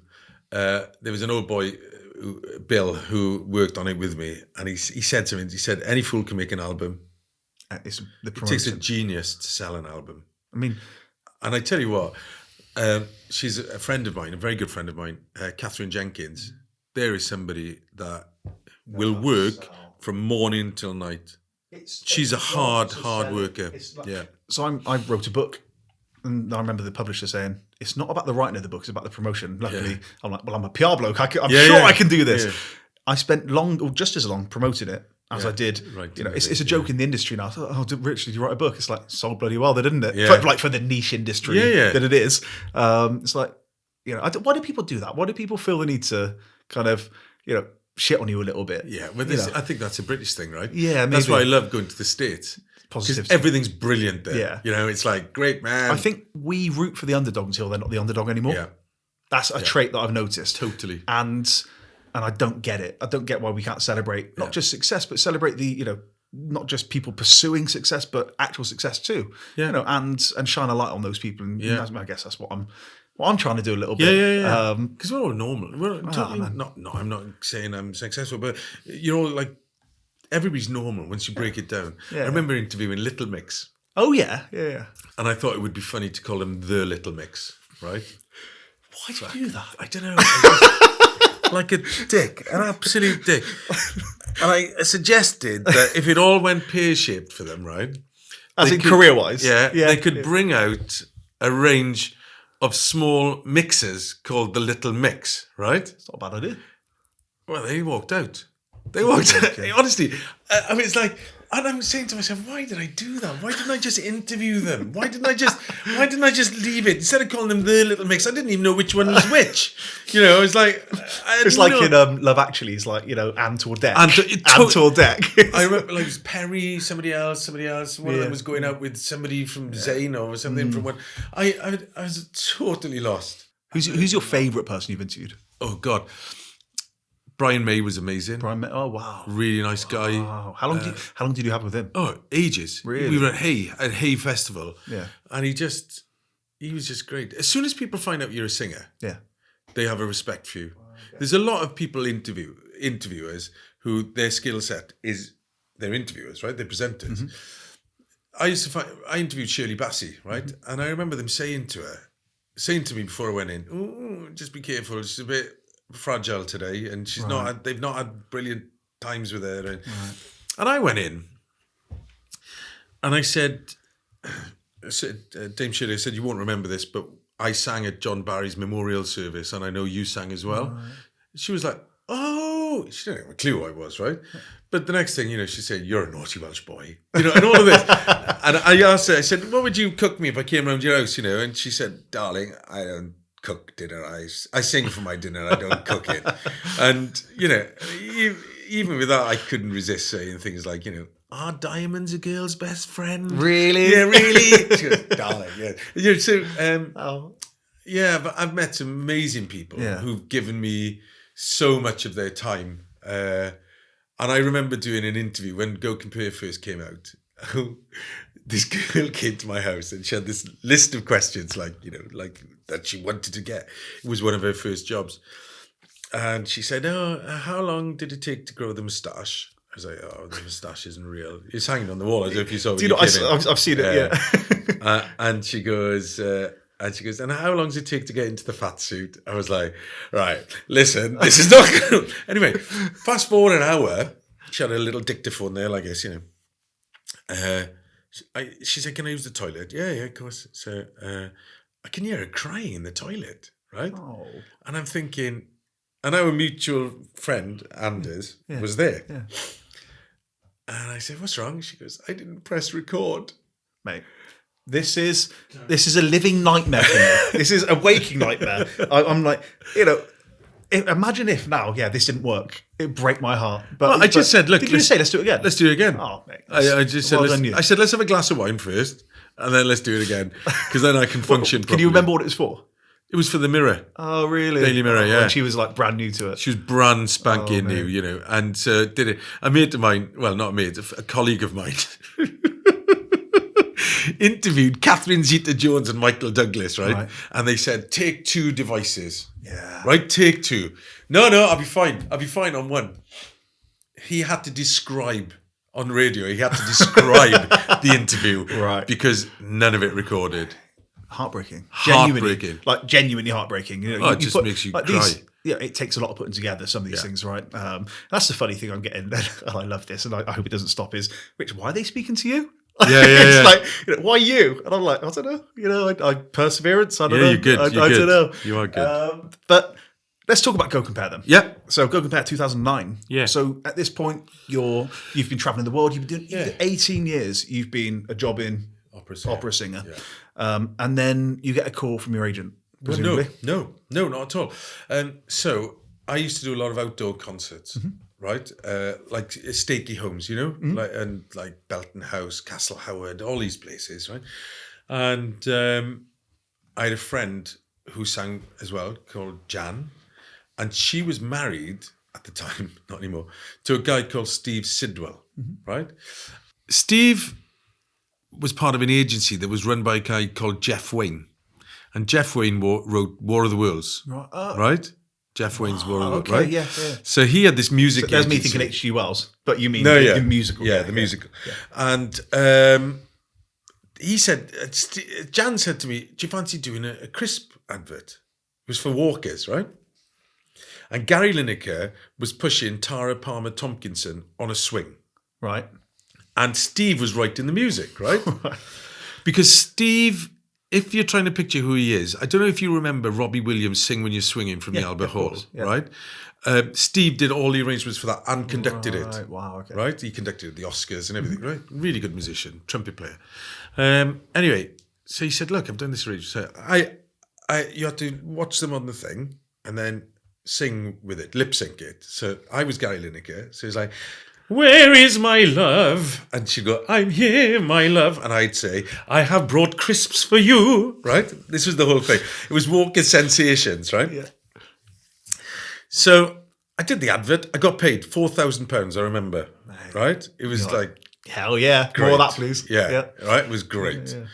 And fast forward 2 years, 3 years, the agency needed to find a tenor for another advert, right? They didn't really know any operatic tenors, right? So they rang me up and they said, will you go to this audition? And I said, no. I was working. I remember I was working at Glyndebourne at the time, the Art and Opera House in the South Coast. And I said, no. And they said, come on, we've told them we can supply them with 6 singers to choose from. I said, no, I don't want to go. And I remember the guy said, I'll pay you 50 quid to go to the audition. So I said, all right, I'll go in. Yeah. 50 quid, right? Yeah. 50 just to go on audition. Yeah. I said, the only thing is I'm working down at Glyndebourne, and so I'll have to go at like 9 in the morning. Oh, no, they're not starting till 10. Anyway, so they told this couple now who'd written the GoCompare advert that I was a possibility. Remember their name? Yeah, definitely, yeah. Because they changed my life. Yeah. Chris and Sean Wilkins. Sean, that's it. Right? Yeah. Chris and Sean Wilkins, who were responsible for things like the Mash Gets Smash Aliens. Yeah. Because they were retired at the time. Totally retired. Yeah. And what I'd love to do is play you in a second after you've told me this. Okay. Haley's recollection of this. Okay. Because I'm fascinated to see I don't if know it's similar. You've ever heard that. Yeah. Well, I don't know if she remembers this, but apparently the instruction had been, right, find me the same person to be in the advert as is the voice of this tenor, right? And he was going to be a slim, dandy tenor, right? Prancing around, beautiful. She said, and Hayley's struggled with her weight over the years, so I think she was not averse to me being overweight. Yeah. And also she wanted him to be Welsh. Yeah. Right? So they said... I remember saying you don't want much. You know, you want a tenor, it's overweight, it's Welsh specifically. And they said that person doesn't exist, right? So I walked into the room. I'll never forget it as long as I live. Chris and Sean were there. We were in a basement in Hoxton, in the East End of London, Hoxted. And I walked into the room. It was Chris and Sean were there, and a guy called Graham Rose, who used to own a massive agency with, what's his name? He just directed Napoleon. Ridley Scott. Ridley Scott, yeah. Right? You own a directing agency with Ridley Scott. And Chris and Sean are brilliant, right? They're a married couple, but they're funny. They're really funny. Sean was the first ever female director of a marketing agency. Wow. when she did an interview for a magazine, somebody said to her, "There's a rumor that you've slept your way into the job," right? And she said, "Well, that is possible." But she said, "I know lots of women who've slept with the same people as me and they didn't get the job." Right? which I thought a line. was a brilliant answer. Anyway, so I go into this audition, right? And I knew the song, right? Because Caruso had sung the song in 1940. It's the Over There song. Over right? There, right? Yeah. So it was written to buy war bonds. It was written to raise money for war bonds so that to help the American effort in the First World War. Yeah, that's why you'll hear it at armistice and stuff like that. It's not that all the military suddenly have started using a price comparison website, right? It is an old army tune. Yeah. Over there, 'cause the Yanks are coming, the drums rum-tumming everywhere. Right, that's the song. When I love this. And it starts, "Johnny, get your gun, get your gun, get your gun. Johnny, show the Hun, he's a son." You know, it's really good. Anyway, so I walk in. Yeah. And I have a look at it, and I think, fuck, I know this song. Yeah. Brilliant, right? So I start doing it. Over there, go compare. And so they wanted it in a Welsh accent, then they wanted it in an English accent, then they said, try Italian, right? So I went, go compare. And I started, they said, because they'd already booked an actor to do the acting, right? And they said, can you get a bit more character into it? So I start throwing my hands around, right? So I'm going, go compare. You know, it's no joke. Go compare. Right? Doing all of this. And they were like, are you free for lunch? Right? This is absolutely true, right? So I go, are you free for lunch? And I said, no, I got to go to Glyndebourne. And they were like, Glyndebourne? We live near Glyndebourne. No way. Right? It was bizarre, right? That's weird. Again, sliding doors. It was stuff, a mate. proper sliding doors. Yeah. And anyway, so they report back to Hayley Yeah. that they found this guy. Yeah. And Hayley goes, I want to meet him then, right? And I had responded to the hacker in 2004 because Welsh National Opera had money from the lottery and so had the Millennium Stadium. Yeah. And so they wanted to put an opera singer on the pitch, right? To celebrate 10 years of the National Lottery. Wow. So they put me on the pitch. The New Zealanders did the hacker, then I walked out singing Bread of Heaven, right? Fast forward now 5 years, 2009, Hayley has a recollection of this guy walking onto the pitch because she's a massive rugby fan, Hayley is. And she goes, I remember they said to me, oh, can you go and meet the woman from GoCompare? I went, nah, not interested. You either want me for the job or you don't want me for the job. Yeah. And I didn't really want to do the job because I just started working as well at the Royal Opera House. So my career was properly taking off. But you've always had this is where I want to go. You can see Yeah. And they said, I said, I'm going home to Cardiff anyway. So they went, she lives in Cardiff. I said, yeah, but I'm going to North Cardiff. And they went like, yeah, that's exactly where she lives. She lived about 10 minutes away from me. And we met in a pub. I remember because it was a big secret. Yeah. We met in this beer garden of a pub near where she lives now, actually. And we did the deal. That's incredible. So did you sing for her then? Or? No, God, no. No, just... She remembered me and she was like, I want you to do it. That's amazing. And do you know what? From that day, she became like my best friend. And I don't know what you're going to play, but she called me in after a year, right? This is the kind of woman she is, right? So GoCompare started making some serious money. When the ad came out, right? It was, I can only say this with swearing, it was fucking horrific, right? People hated it. People hated me. Mm-hmm. I was voted the C-bomb of the year for 3 years in a row, right? Heat magazine asked me to do an interview and I said, only if you stop making me cunt of the week. That is the only reason I will do an interview with you, right? You've got to stop doing it, right? So sorry. This was back at a time. No, I love it. This was back at a time before they there wasn't media, not just media literacy, but media empathy. Oh. And I mean, I know there still massively isn't, but this is when they tear people apart. It was News of the World still existed. Yeah, it was.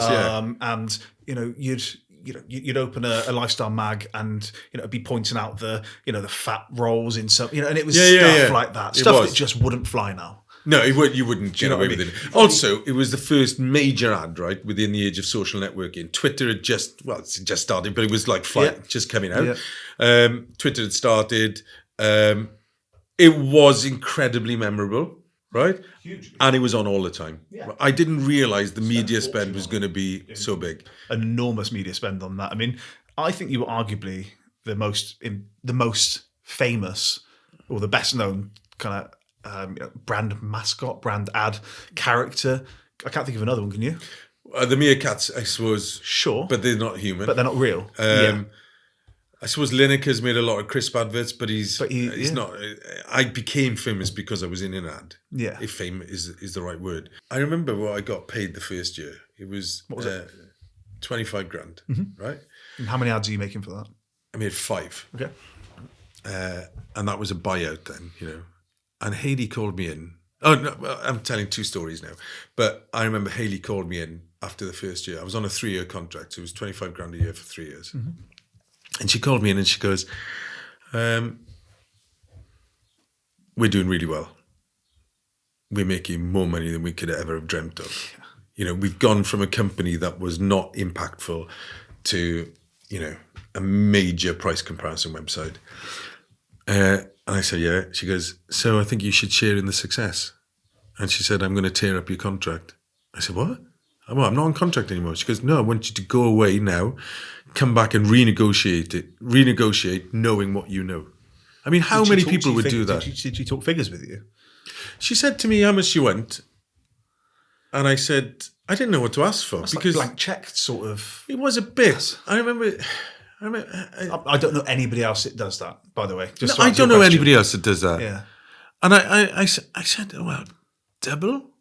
Right? So we're talking about 50 grand. She goes, no, I think we can do better than that. Yeah. I think I can't remember the exact figure, but it was upwards towards 100,000. Right. So now we're talking... and deservedly so. And that was in 2009. So we were talking life-changing. Absolutely. Proper life-changing. Was that the first life-changing contract? Yeah, that was totally life-changing. Yeah. I'll never forget it as long as I live. You know. I'm going to play you. Okay. Her recollection of this. It's absolutely fantastic. So it's relatively lengthy. It's about 4 minutes. Okay. If that's okay. Yeah, brilliant. Feel free to, if you just give me a wink, then I'll pause it okay. and chip in. Yeah. All right.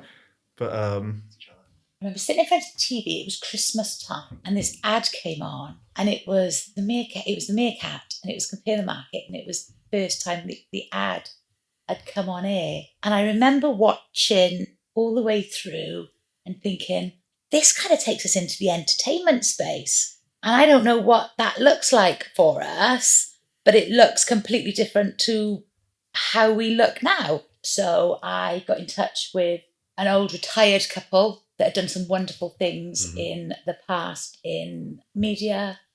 And I sat down and had a conversation with them and kind of said, look, would you come out of retirement and work on a concept for me? The only message that we need to give out is our name, and that's it. Everybody has to buy car insurance, so let's be front of minds.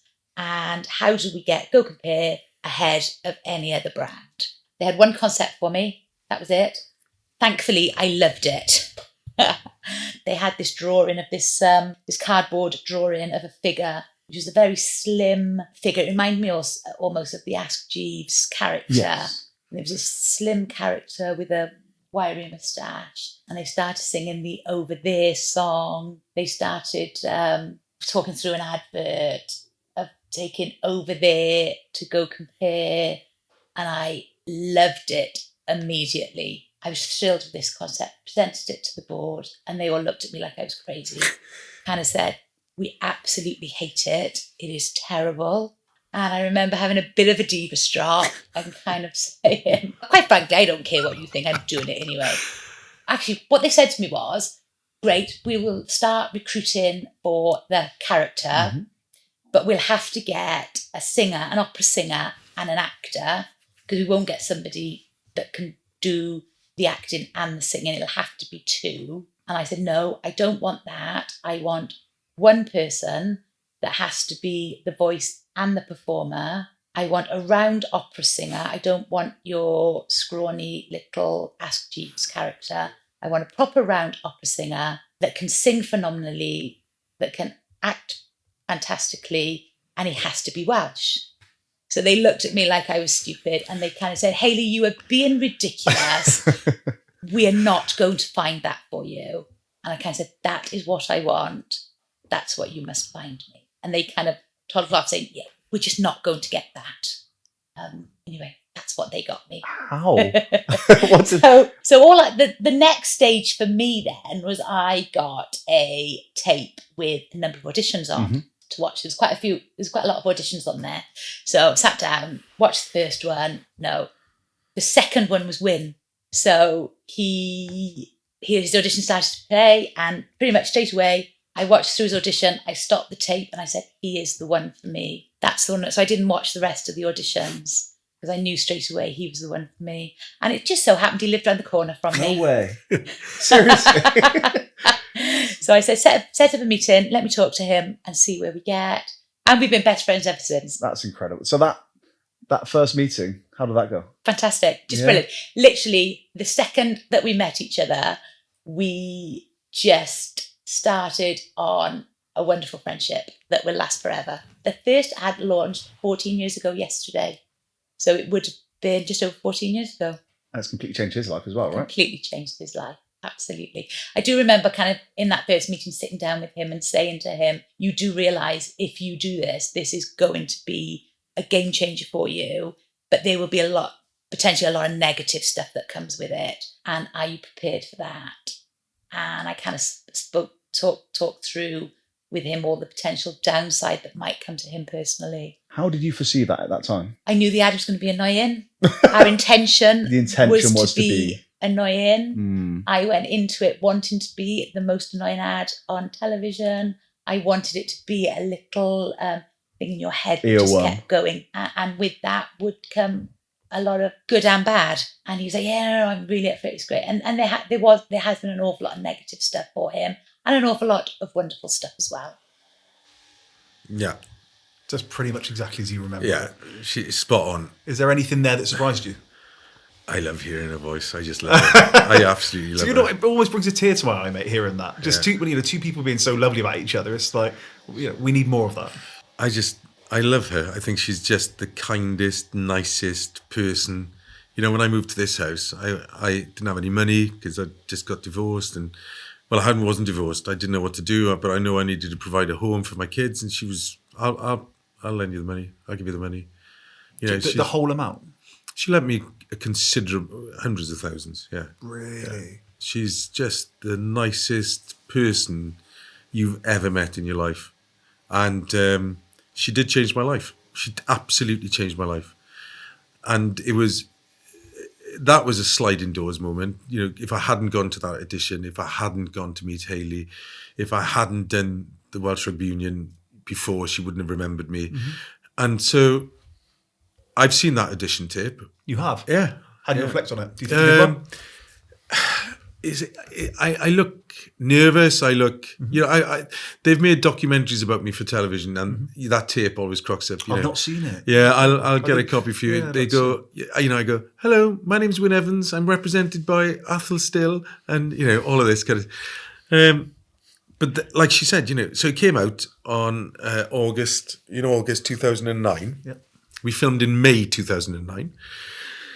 And I was on holiday. I went on holiday to Bordeaux. And I remember the night before, we'd spoken at length, Hayley and I, and we'd become friends by this point. And the night before, she said to me, your life's going to change tomorrow. I was like, yeah, of course it is. I'd been in an advert, with the voice of an advert. Yeah. She said, your life's going to change tomorrow. And it came on TV, and my life changed. It was walking down the street, everybody was singing GoCompare. Anyway, so I went on holiday to France, and my mate rings me up, and he goes, what a shame. The hate site to you on Facebook has got more members than the fan site, right? I hate Wynne Evans, the GoCompare man. I love Wynne Evans, the GoCompare man, right? So I was astonished that there would even be a hate site to me on Facebook, right? I might be jumping ahead, but I feel like being a PR man. Yeah. Was that made by GoCompare? No. It wasn't? No. Okay. No. Right. Because their PR wasn't that great. I was going to say that would have been some foresight. Yeah, they did personal finance, right? Yeah. That's what they did. Yeah, That's what their PR team did. They didn't know how to plant a story, right? And I looked at it and I thought, fuck, that's a lot of people. How many people are we talking? Well, I'll tell you now, right? Because there was a site, I thought I need to get a gauge of how hated I am. Yeah. So I will look up somebody that I hate, right? And see how many people are a member of that site. Right. So I looked up Nick Griffin. I don't know if you remember him. He used to be the leader of the British National Party, right? Not a nice man at all. Yeah. And 75,000 people on Facebook agreed with me, right? I hate Wynne Evans, the GoCompare man, had 2.75 million followers. 2.75 million. Right. How quickly was this? It was about 3 weeks after the ad came out. It was so close. Wow. It was horrific. Did you feel like it was hate for you or hate for Gio Compario? I could not get it out of my head that it was a hate for the advert. I took it bad, like real bad. Even though Hayley said this is possibly going to happen. Yeah, you can never prepare for it. Ever, ever, ever. It was horrible. It was just awful. What did you feel at that time then? Well, because it was the first major ad in the age of social networking. Yeah. People could interact with you immediately. Oh, straight away. Right? They can tell you what a prick they think you are. Yeah, and they'd say, "Oh, I hope your mother dies of cancer. Oh, I hope this. I hope that. I hope this," and blah blah blah. Right? And and you kind of, but actually, right? It took me about a year, maybe 18 months. Once somebody calls you a twat once, when they've done it like 500 times, it kind of bit water for duck's back, right? But by the flip side, people would go, "I hate you," and I'd go, "Right." If I'd be out, right? So they'd go, "I hate you. Can I have a picture?" Of course, mate. Right, mate. This is everything. This is everything. This is what extras was all about. Totally. All of these things. It's people are desperate to be proximal to anybody that's well known, visible, anything like that. It was weird, right? People would sing it to me in toilets. Somebody sang it to me at my grandmother's funeral, right? Somebody asked me for a selfie at my grandmother's funeral. And I remember taking the selfie and you could see the coffin in the background, right? It was just out of hand. And GoCompare didn't have that much money to spend on some things, on some of the advertising. So they put it on kids' TV, right? Nickelodeon. Yeah. And it was, because it was much cheaper advertising, they could have it on all day, right? And so kids had it on all day. So and then they'd sing it to their parents. Who'd get annoyed by it. Who'd get annoyed by it, right? So we had millions of little Gio Comparios running around singing GoCompare, right? It was just off the scale. Whose idea was the moustache? Chris and Sean. Yeah. It was like, I said, why the moustache? I did actually say that. Why the moustache? Because the moustache is a pain in the arse, right? Was it? Is it just like a type glued of on, right? Glue, yeah. Heavy. The first one was. Now, 15 years on, it's very lightweight. It never falls off. But I said, why the moustache? They said, you'll find out. It's all you have to do is see that, you think GoCompare. Well, there's the thing that the Simpsons create. Matt Groening has said. It's like you can recognise every Simpsons character from their silhouette. Yeah, every single one. He said that's what I set out to create that. So there's something just primeliness, I guess, to go. Okay, there's that. Yeah, this recognition of that thing, and it's great marketing. It's great branding. The notion they just need to know our name. So GoCompare becomes the only thing that said. Yeah. It was. I mean, it's arguably one of the most successful ads ever. I think probably, and you've been a huge part of that. Yeah. And I mean, to hear it was 25k a year, which at the time you said was quite a lot. Yeah. But you think, well, that's nothing compared to the impact that it's had. Oh, it's incredible. I mean, and you're still doing them. So I'm still doing that. I mean, in fact, I was with the marketing manager last night of GoCompare, and the brand is so famous. I go to. Well, I've always been really lucky with the brand, because the brand was owned by Hayley. So Hayley, I was part of that. There was 30 of us working there. I had my own pass for the building and all of this kind of stuff, right? Then the company. See, the problem with advertising is that people write adverts think they're way more talented than they actually are. Right, that is the problem with marketeers. I love that you're saying this. I can't say this because I'm in the industry, but propped it again around it, adjacent to. It's keep crazy, going. Right? It's crazy, right? So everybody's trying to write the next Spielberg. We'll get onto it. So you like you've got a brilliant campaign here, Yeah. right? People would pay millions for this campaign. Mm-hmm.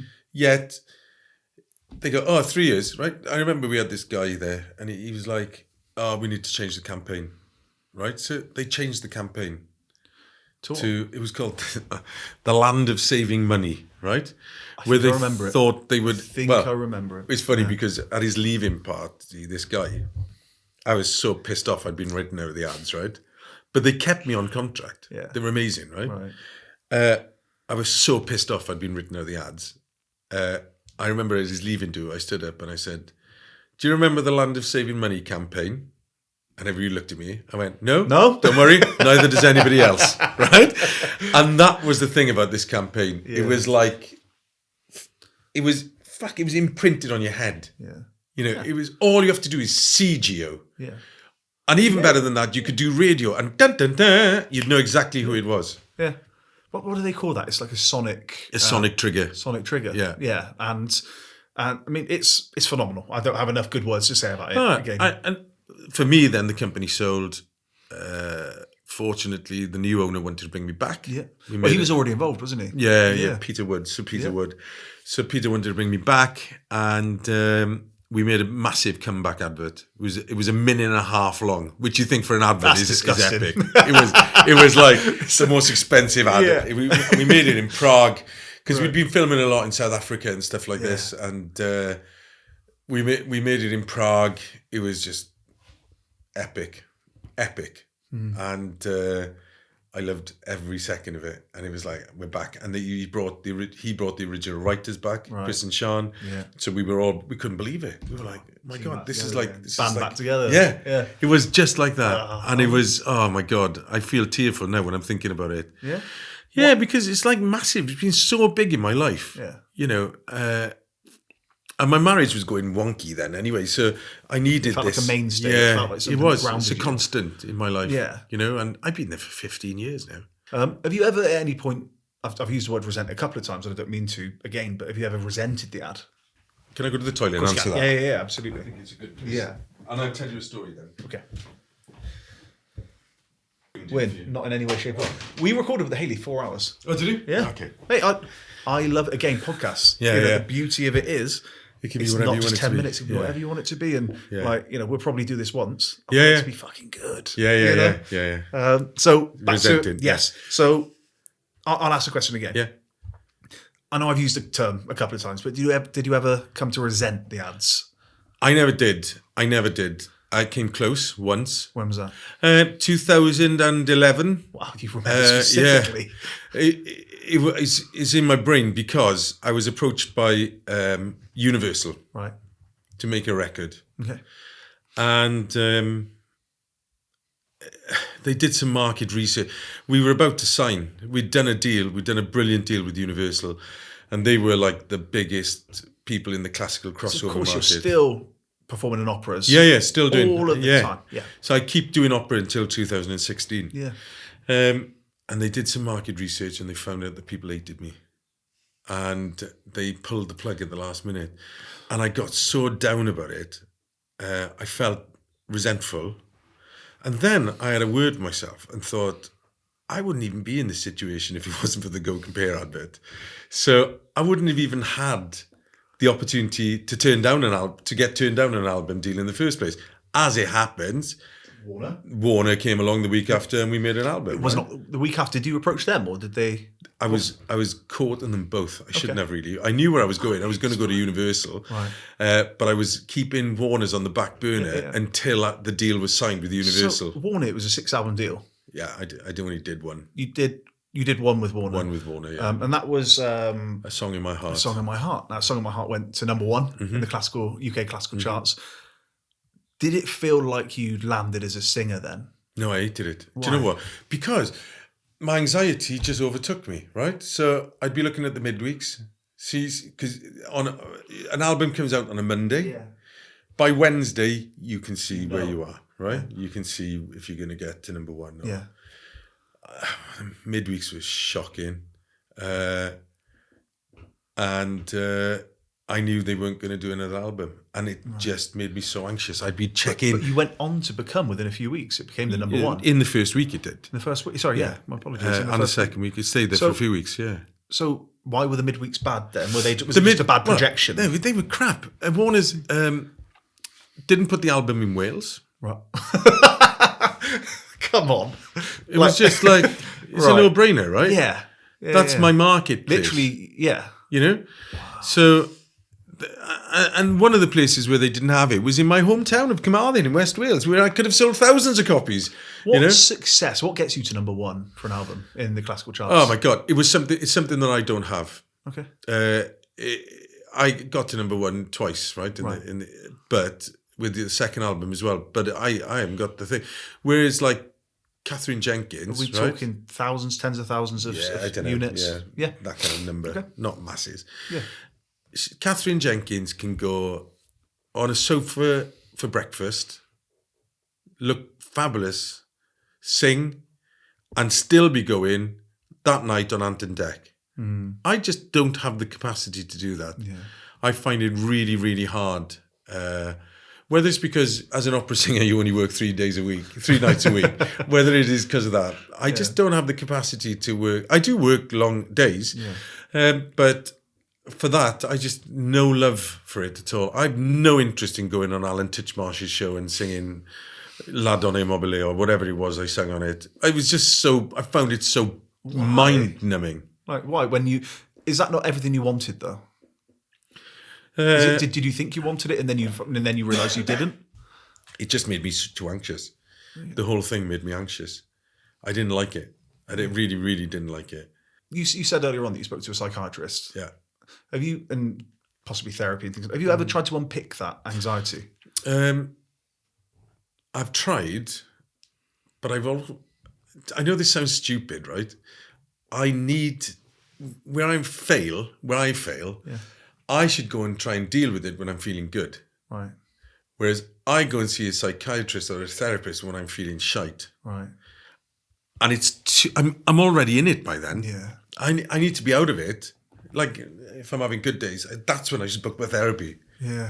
Do you still do it? Yeah. I've tried everything, you name it. I've tried it, Yeah. And I just think I'm probably flawed. I don't know. I don't know. We all are, but that's the the beauty of it is that we all, we're all flawed in our own ways. I mean, and I think you just have a talent that, that has led you down a path that, unfortunately means that you need to then not just be on the stage. You said you were comfortable on stage, but find these other promotional your life aspects is of open. It. Yeah, and I've always tried to keep an open book, even the way I talk about the really personal times in my life. Yeah, because I don't want somebody to find out of my control. Right, it's a control thing. I guess so. I talk about divorce. I talk about mental health. I talk about the times I've been feeling terrible, because I am an open book. There'll be people that listen to and watch this that massively identify with the things you talked about and possibly feel. I mean, speaking about it is it's great to have two blokes talking to each other about this sort of thing. Yeah. This wouldn't have happened 10 years ago. No, God, no. 15 years ago. No. We probably wouldn't have had this conversation, not just technologically, but also, I think we're in a much better place for talking about it. I'm a big one for not dwelling in it. Like, not as best as you can. It's looking to some positivity and trying to grasp it, opportunity and optimism and all those things, which a lot of people probably think, all right, Rich, that's fucking easy for you to say. Yeah. But, Christ, I've been up and down too, I think what's unusual as well, Rich, and I don't know if you, I've earned a lot of money, right? And I'm not saying that in a smug way, I earn a lot of money, and I still get really bad depression. Yeah. It's not about what you are and all of this. It's about the person you are. I heard a great story the other day. Somebody said, I was in Hollywood.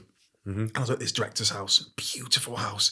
So they told him, they said, your house is absolutely stunning. He said, nobody's happy inside it. Yeah. Nobody inside the house is happy. Yeah. And I know, multi-millionaires, like, they're not happy. I know lots of people that aren't. It's not about money. It's about finding the thing that fills you up. And I mean, this does it for me. Yeah. Again, I've run an agency for 10 years. Yeah. I love my team, and the things that we've done, is some of the work we've done, but it doesn't fill me up like this. Yeah. This makes me feel like, I've done it's weird because I'm essentially not getting paid for this, right? In fact, I'm paying to do this. Yeah. Until sponsors come in and all those things, and that'll happen. But this is one of the only things in my life I've ever done that makes me feel proud. Yeah. Because I could totally relate anything else, again, in and around the industry, PR industry, I've been successful. I was named the most influential PR person on Twitter, which I know sounds like such a weird clang, but that should feel you something. I had the UK's #1 PR blog, best-selling book. None of it does anything, and money doesn't do it, because I've almost certainly not earned as much as you, but I've done very, very well. No, absolutely. I'm sure you have. Especially considering where I came from, and that doesn't do it either. So it is. What is it that makes us feel? How do we get past those feelings of either not being quite good enough, or like for me, there's been some real self-loathing, and all of those things that come possibly with certain types of upbringings. But it's a funny one because we're talking around it. What were you just about to say then? No, it's funny because when I was #1 in the classical charts, when I've signed new contracts for GoCompare, where I'm on a 3-year deal at the moment, and we've got another 2 years to come. I'm so anxious about the deal coming to an end. Right. When I was #1 in the classical charts, my brother said, we'll open a bottle of champagne. I said, hang on, it may not be #1 next week. Why can't I live and enjoy in that moment? I don't know. Yesterday, so the Brian Cox interview, I saw there's a thing that tracks conversation online. It's the 15th biggest news story in the world. Because he, as I say, he had an opinion or two, and he said the Bible's one of the worst books ever written, which is a quote that, he doesn't care. It's funny because my partner's like, oh God, isn't he going to hate that people are saying that? It's like, one, he said it. Two, he doesn't care. He does not care. The direct quote from him: "I'm too old, too tired, and too talented for this shit." So that man, I promise you. In fact, when as I was leaving his house, I said, "So, Brian, when this lands, do you want me to let your agent let you know?" And he just looked at me. He didn't say any words. He just looked at me and went, just like a little imperceptible, barely perceptible. No. I don't want you to tell me when your little podcast drops. And I was like, I love that. But yesterday, it's doing fantastically. It's everywhere. And I'm doing but my problem is I know that I'm never going to be happy. Mm-hmm. I want to be #1, and that sounds... Why? Because I'm competitive and is there an arrogance to it? Possibly. There's a sport aspect of it, but I'm like, but it's not #1. Yeah, and and even when it is, I know it won't fill me up. Well, because you were worried to be gone by next week. That's the thing. Yeah. Exactly that. Yeah. And can I keep doing it? Like in PR, again, worked in it a long time. You've proven yourself every week, every month, every year. There's all these new people that don't know you, all these new potential brands that don't know you, don't know your work. And you do get to a stage where pitching hundreds of times, thousands of times, pitching hundreds of times, certainly to clients, you're proving yourself endlessly. And it's like going on hundreds of blind dates. And then, having to make the best first impression all the time. And then it gets tiring. I can show you something, right, later, if you want. If you go into my cupboard, in there will be at least 50 tins of baked beans. Why? Because I'm frightened that it's going to end. And then at least I know I'll have some beans to eat. Like a little apocalictic situation? Yeah. No, really? It's like my career's going to end. Well, I've got 50 tins of baked beans in the cupboard. That'll keep me going for a bit. I mean, you're in an all right house. But that's what... that's fascinating. That's the mind of a freelancer, I think. And the mind of a warrior, right? Yeah. It's like... It's hard to enjoy the moment. When I think about some of the stuff I've done, right? Not in an arrogant way. No, please tell me, Like the Phantom of the Opera, right? That was the 25th anniversary. 25th anniversary, going to millions of cinemas worldwide, right? One of the biggest selling DVDs of all time. I was so full of anxiety when I was doing it. I hated every single living second of it. It was just like, why can't I enjoy those moments? Because that was going out in cinemas as well, right? Yeah. Live simulcast. Just incredible, but you just couldn't find yourself. I couldn't do it. I just couldn't do it. Do you think anybody does? I don't know. Who do you think? Is there anybody in the public eye that you think truly enjoys those moments? Because I think of, again, rugby. I think of Wilkinson. Yeah. Probably didn't enjoy it. Yeah, does it is he on the pitch or post? Yeah. He's probably just thinking, how do I get better? Yeah. And I mean, I've read enough of him, heard enough of him that's, almost certainly what he's thinking. Mm-hmm. Is there anybody that just goes out there, lays it all out, has fun, and then doesn't think about it again? It's weird, isn't it? Because you read Tyson Fury's book and people like that, they're just striving. Yeah. Why can't... I know we're getting quite philosophical now, but we're talking about... I used to look at people and think, why doesn't he retire, for God's sake? I can't imagine anything worse than retiring. Oh, my God. What would you do? What will I do all day? It's my identity. Yeah. It's what I do. Yeah. And I suppose that's my attachment to GoCompare. I am the GoCompare man, right? So it's like... Nobody else will ever be the GoCompare man. No, I know that. But when it ends, I'll still be the GoCompare man. And I'm like, I don't want it to end. Yeah. It's such a strange... So for you, is it phenomenon. Financial? Or are you at a position now? And when was the position where you got to where you felt, okay, I'm financially secure? Because that for me was a big... I remember feeling financially secure. When was your financial freedom? And for how long do you think you'd have that financial freedom if it was to all end tomorrow? How long until you open that tin of beans? I could keep going for a bit, but so I bought this house. Now I've got a second home in West Wales, flat in London. But yeah, I don't know. I just can't imagine it. I can't. I've always when I started GoCompare, I was still working as an opera singer. Then I started working as a presenter.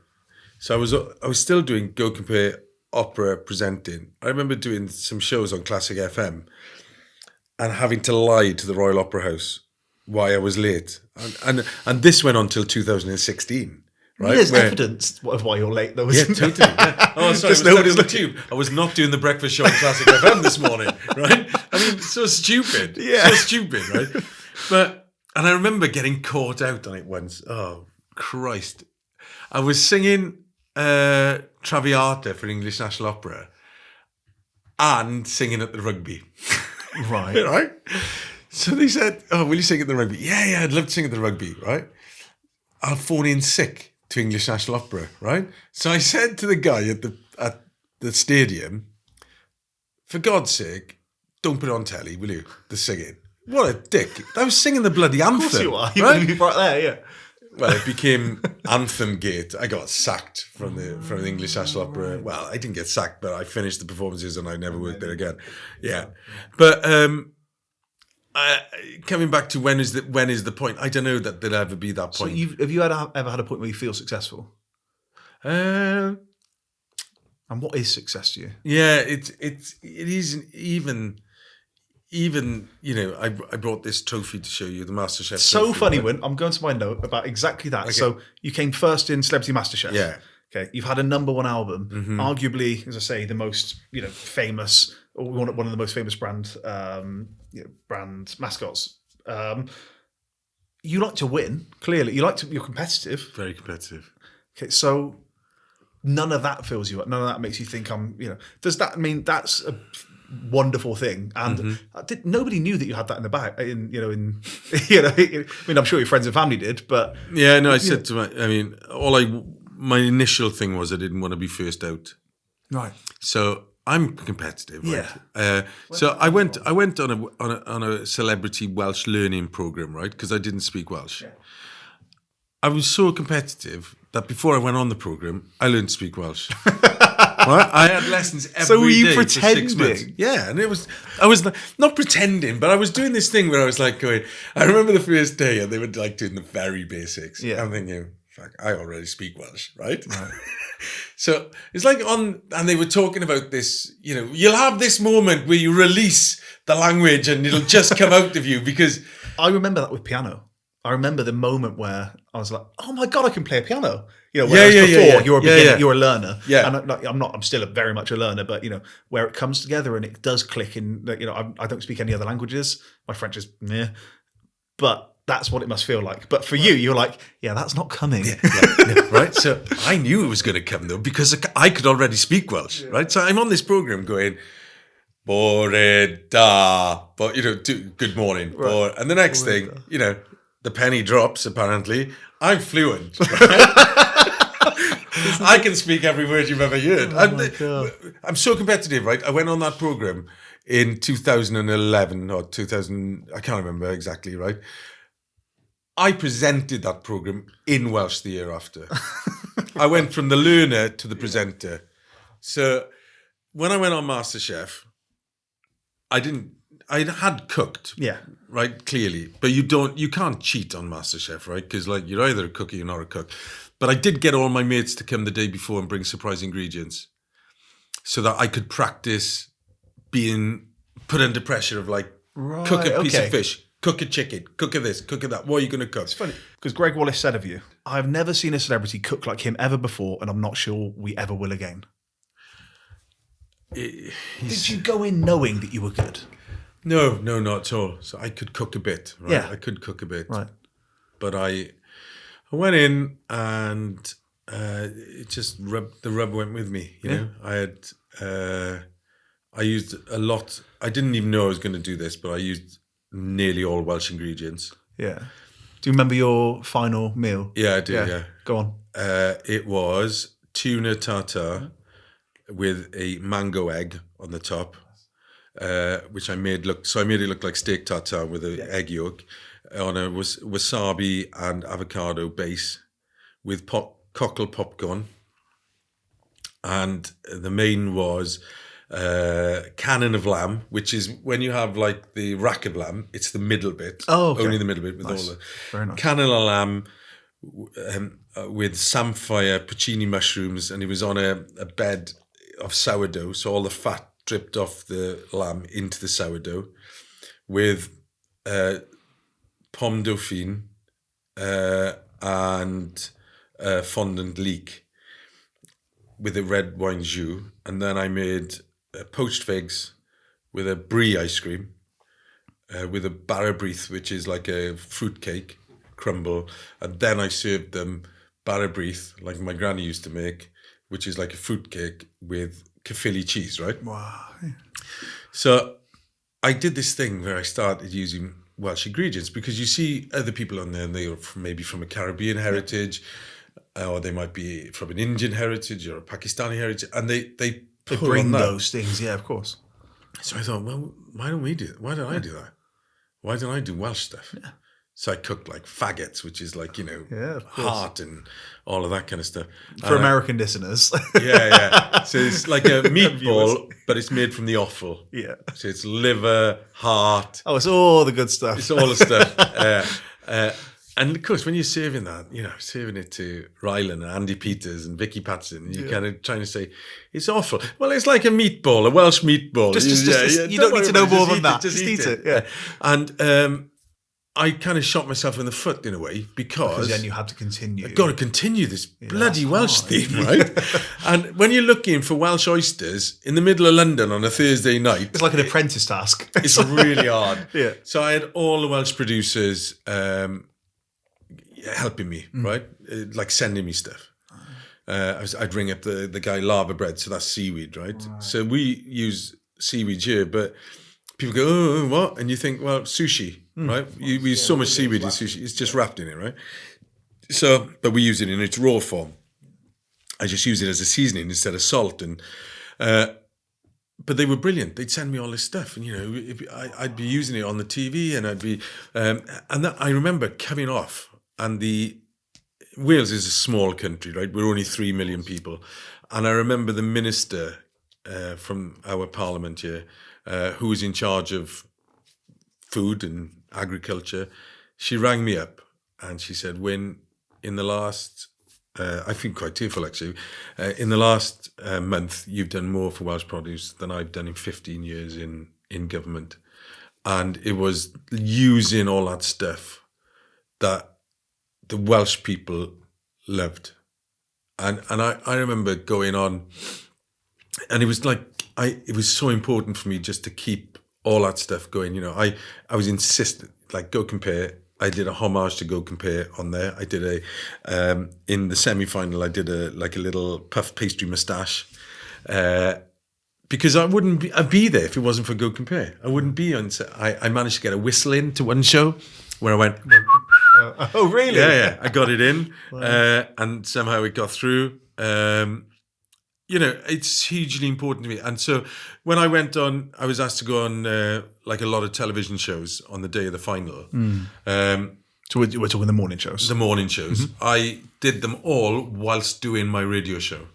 Right. So I would say to the listeners, right, coming up is Morning Live. We're going to go live on Morning Live, everybody, in about 10 minutes' time. So, now, right, we're about to go on this morning, blah, blah, blah. So I would do everything. It was important to me to keep Wales front and centre. It's wonderful to hear. Again, I think that the patriotism, of Welsh people is humbling and there's something really beautiful about it. So how did you then get into presenting from... So, you must feel this sometimes. You don't know. It's not that hard either, right? It's just chatty. I think, have you always been just chatty? Right? You've Chatty. always been quite sociable. Yeah. And I made my show then, lockdown. Did they come to you? Yeah, well, I as in BBC Wales, so Classic FM first. I did Classic FM first, then BBC Wales said, will you do a New Year's Day programme for us? Yeah. And then I didn't really hear from them. And then they asked me if I'd do inserts from the rugby into Rod Gilbert's programme on Radio Wales. By now I was doing the GoCompare advert. It was 2011. And I did them. And for some reason, people would talk to me on the street. And they loved them.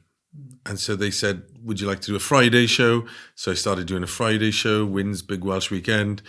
I did weekends first. Then I did Wynne's Big Welsh Weekend. And then in 2016, I went daily at 11 a.m. in the morning. Yeah. And then it kept me going through my... If I didn't have the regularity of going every day through my divorce... Getting up. I just think I would have just stayed in bed. Yeah. But I knew I had to get up for 11 o'clock every day to go and do the show. And it suited me here because then I could drop the kids to school and I could be here when they came home from school. And then lockdown came in 2020. And I did the show from here, from the house. So they brought all the equipment and I started doing the show from the house. And there was no celebrities anymore to promote stuff. Yeah. Right? So I had nobody to talk to. Right. So I started talking to people, regular people could ring into the show and talk to me on air. And it totally changed the show. Now, the listener was literally the star of the show. Yeah. And we created this community together apart, right? Through lockdown. We would do like a virtual bus tour on a Friday. We did something called Generation Gap, where grandchildren could take on in a very heavily weighted quiz towards the grandchildren, their grandparents. So you're talking about people who hadn't seen their grandchildren for months. Yeah. And all of a sudden, the prize is that you got to call your granny a poopy pants if you won, right? It was. How old are we talking, grandkids?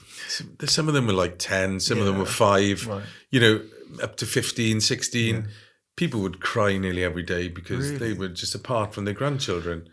And I don't know what happened, but we created this community that became massive.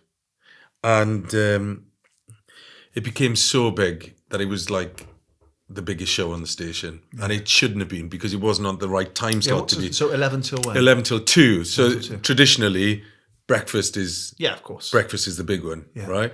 And then your ratings fall off as the day goes on and then people come back for drive. Back up for drive, Yeah. So... but this had a massive spike in the day. It just people related everything was to it. Upside down. It was so, and I think it helped us in a way because people didn't have to go to work, so they had the radio on. True. Yeah, people were getting up later. People furloughed. People getting up. Yeah, and so it became huge. And so then we went back into studios eventually, and Radio Wales said to me, "Look, it's big. Lockdown finished, but it still continued to be big." And they said, why don't you move to 9 a.m.? So we moved to 9 a.m. now, 9 till 12 on Radio Wales. And then MasterChef came. And because we talked about the radio a lot, then it got bigger again. So it was regularly in the top 20 listened to things. And it still is on iPlayer, on BBC Sounds. Yeah. It's big here, and it's in Wales and outside of Wales, because people can listen on BBC Sounds now as well. Do you feel like you're not just a GoCompare guy. You know, you are the BBC Wales presenter. Yeah, you yeah. are the opera singer. You know, I know you said that you've not done opera since 2016, but you know, it's almost like you've got these three different identities. Yeah. I still sing. I do a lot of hosting of events and stuff like that, and because I like to work. Yeah. You know, I really like working. Do you think that's a work ethic that your mum and dad Probably instilled in you? I have very long days. You know, I will easily go and do a show in the morning and then still be working in the night, hosting events in London. Or so you travelling a lot still? Still travelling quite a lot. Yeah. But I really enjoy it, and I love the variety of the work. Back to your mum then. Mm-hmm. So I said just as soon as I arrived that, you know, just watched last night Save the Cinema. Yeah. Now, Save the Cinema is a film about your mum, Liz Evans, MBE. Yeah. And do you want to tell us exactly what it's about? Yeah. So my mother saved this cinema from theatre cinema from demolition. Mm-hmm. Basically, by borrowing the key off the owner and squatting in there, right? Basically, but managed to mobilise the whole town into helping her in Carmarthen. And she was desperate to form a theatre for Carmarthen. Now, there'd been groups before that did feasibility studies and all of this. And my mother said, forget that crap. Let's just go and do it.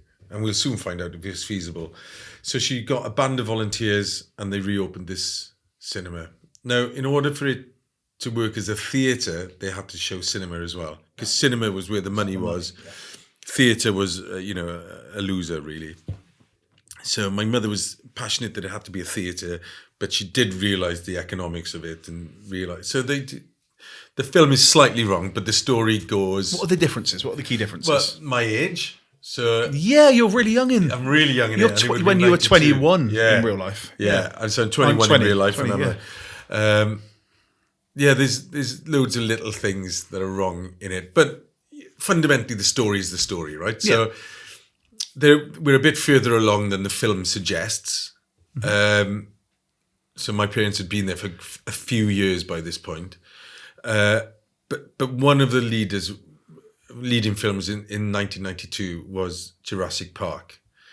And my mother was desperate to show Jurassic Park. I remember it coming out in 93. 93 was it? Sorry, it was 93. But I mean, you know, it was enormous, wasn't it? It was unlike anything that had come before. Like, it was huge. You know, it was huge. I mean, I was very young. I'm 87, born in 87, so I was 6. Okay, you know, so but the cinema opened with what the actual cinema opened with, and like the film was Crocodile Dundee, followed by Top Gun, right? And there was queues around the block. Yeah. Crocodile Dundee, you know, Carmarthen. If you wanted to go to the cinema, you had to go to Swansea, right, 27 miles away, but bad roads, so it was an hour away to go to the cinema. And also, we had a cinema in Carmarthen, which was a derelict building, really, that smelt of piss. So she wants to show this Jurassic Park, and so she rings the film distributor, and she arranges it. I mean, that's the wherewithal, the thought to take a step back and say, okay, let's find the film distributor. How do you even find that in 1993? By now, she was booking films, so she knew people. So like it was Rank. I think it was Rank. I can't remember. Yeah. So she kind of goes, "Oh, can I book Jurassic Park?" They go, "Yeah, right." Right. So it's for the day of release. So then it became huge. Yeah. Right. So the film distributor said, basically, no. We need to put it into a multiplex where we can show it 5, 6, 10 times a day. You're only going to show it once a day. Yeah. So we're not going to get the return on that particular copy of the film because they weren't digital and it was an actual reel, a reel of film. And so my mother was just really pissed off with them and was so annoyed that they'd taken the film away. And she went to see the mayor of Carmarthen, who was a local postman, right? Yeah. Lovely guy. This is the guy that's played by Tom Felton. Tom Felton plays him in the film. Yeah, Samantha Morton plays my mother. Mm-hmm.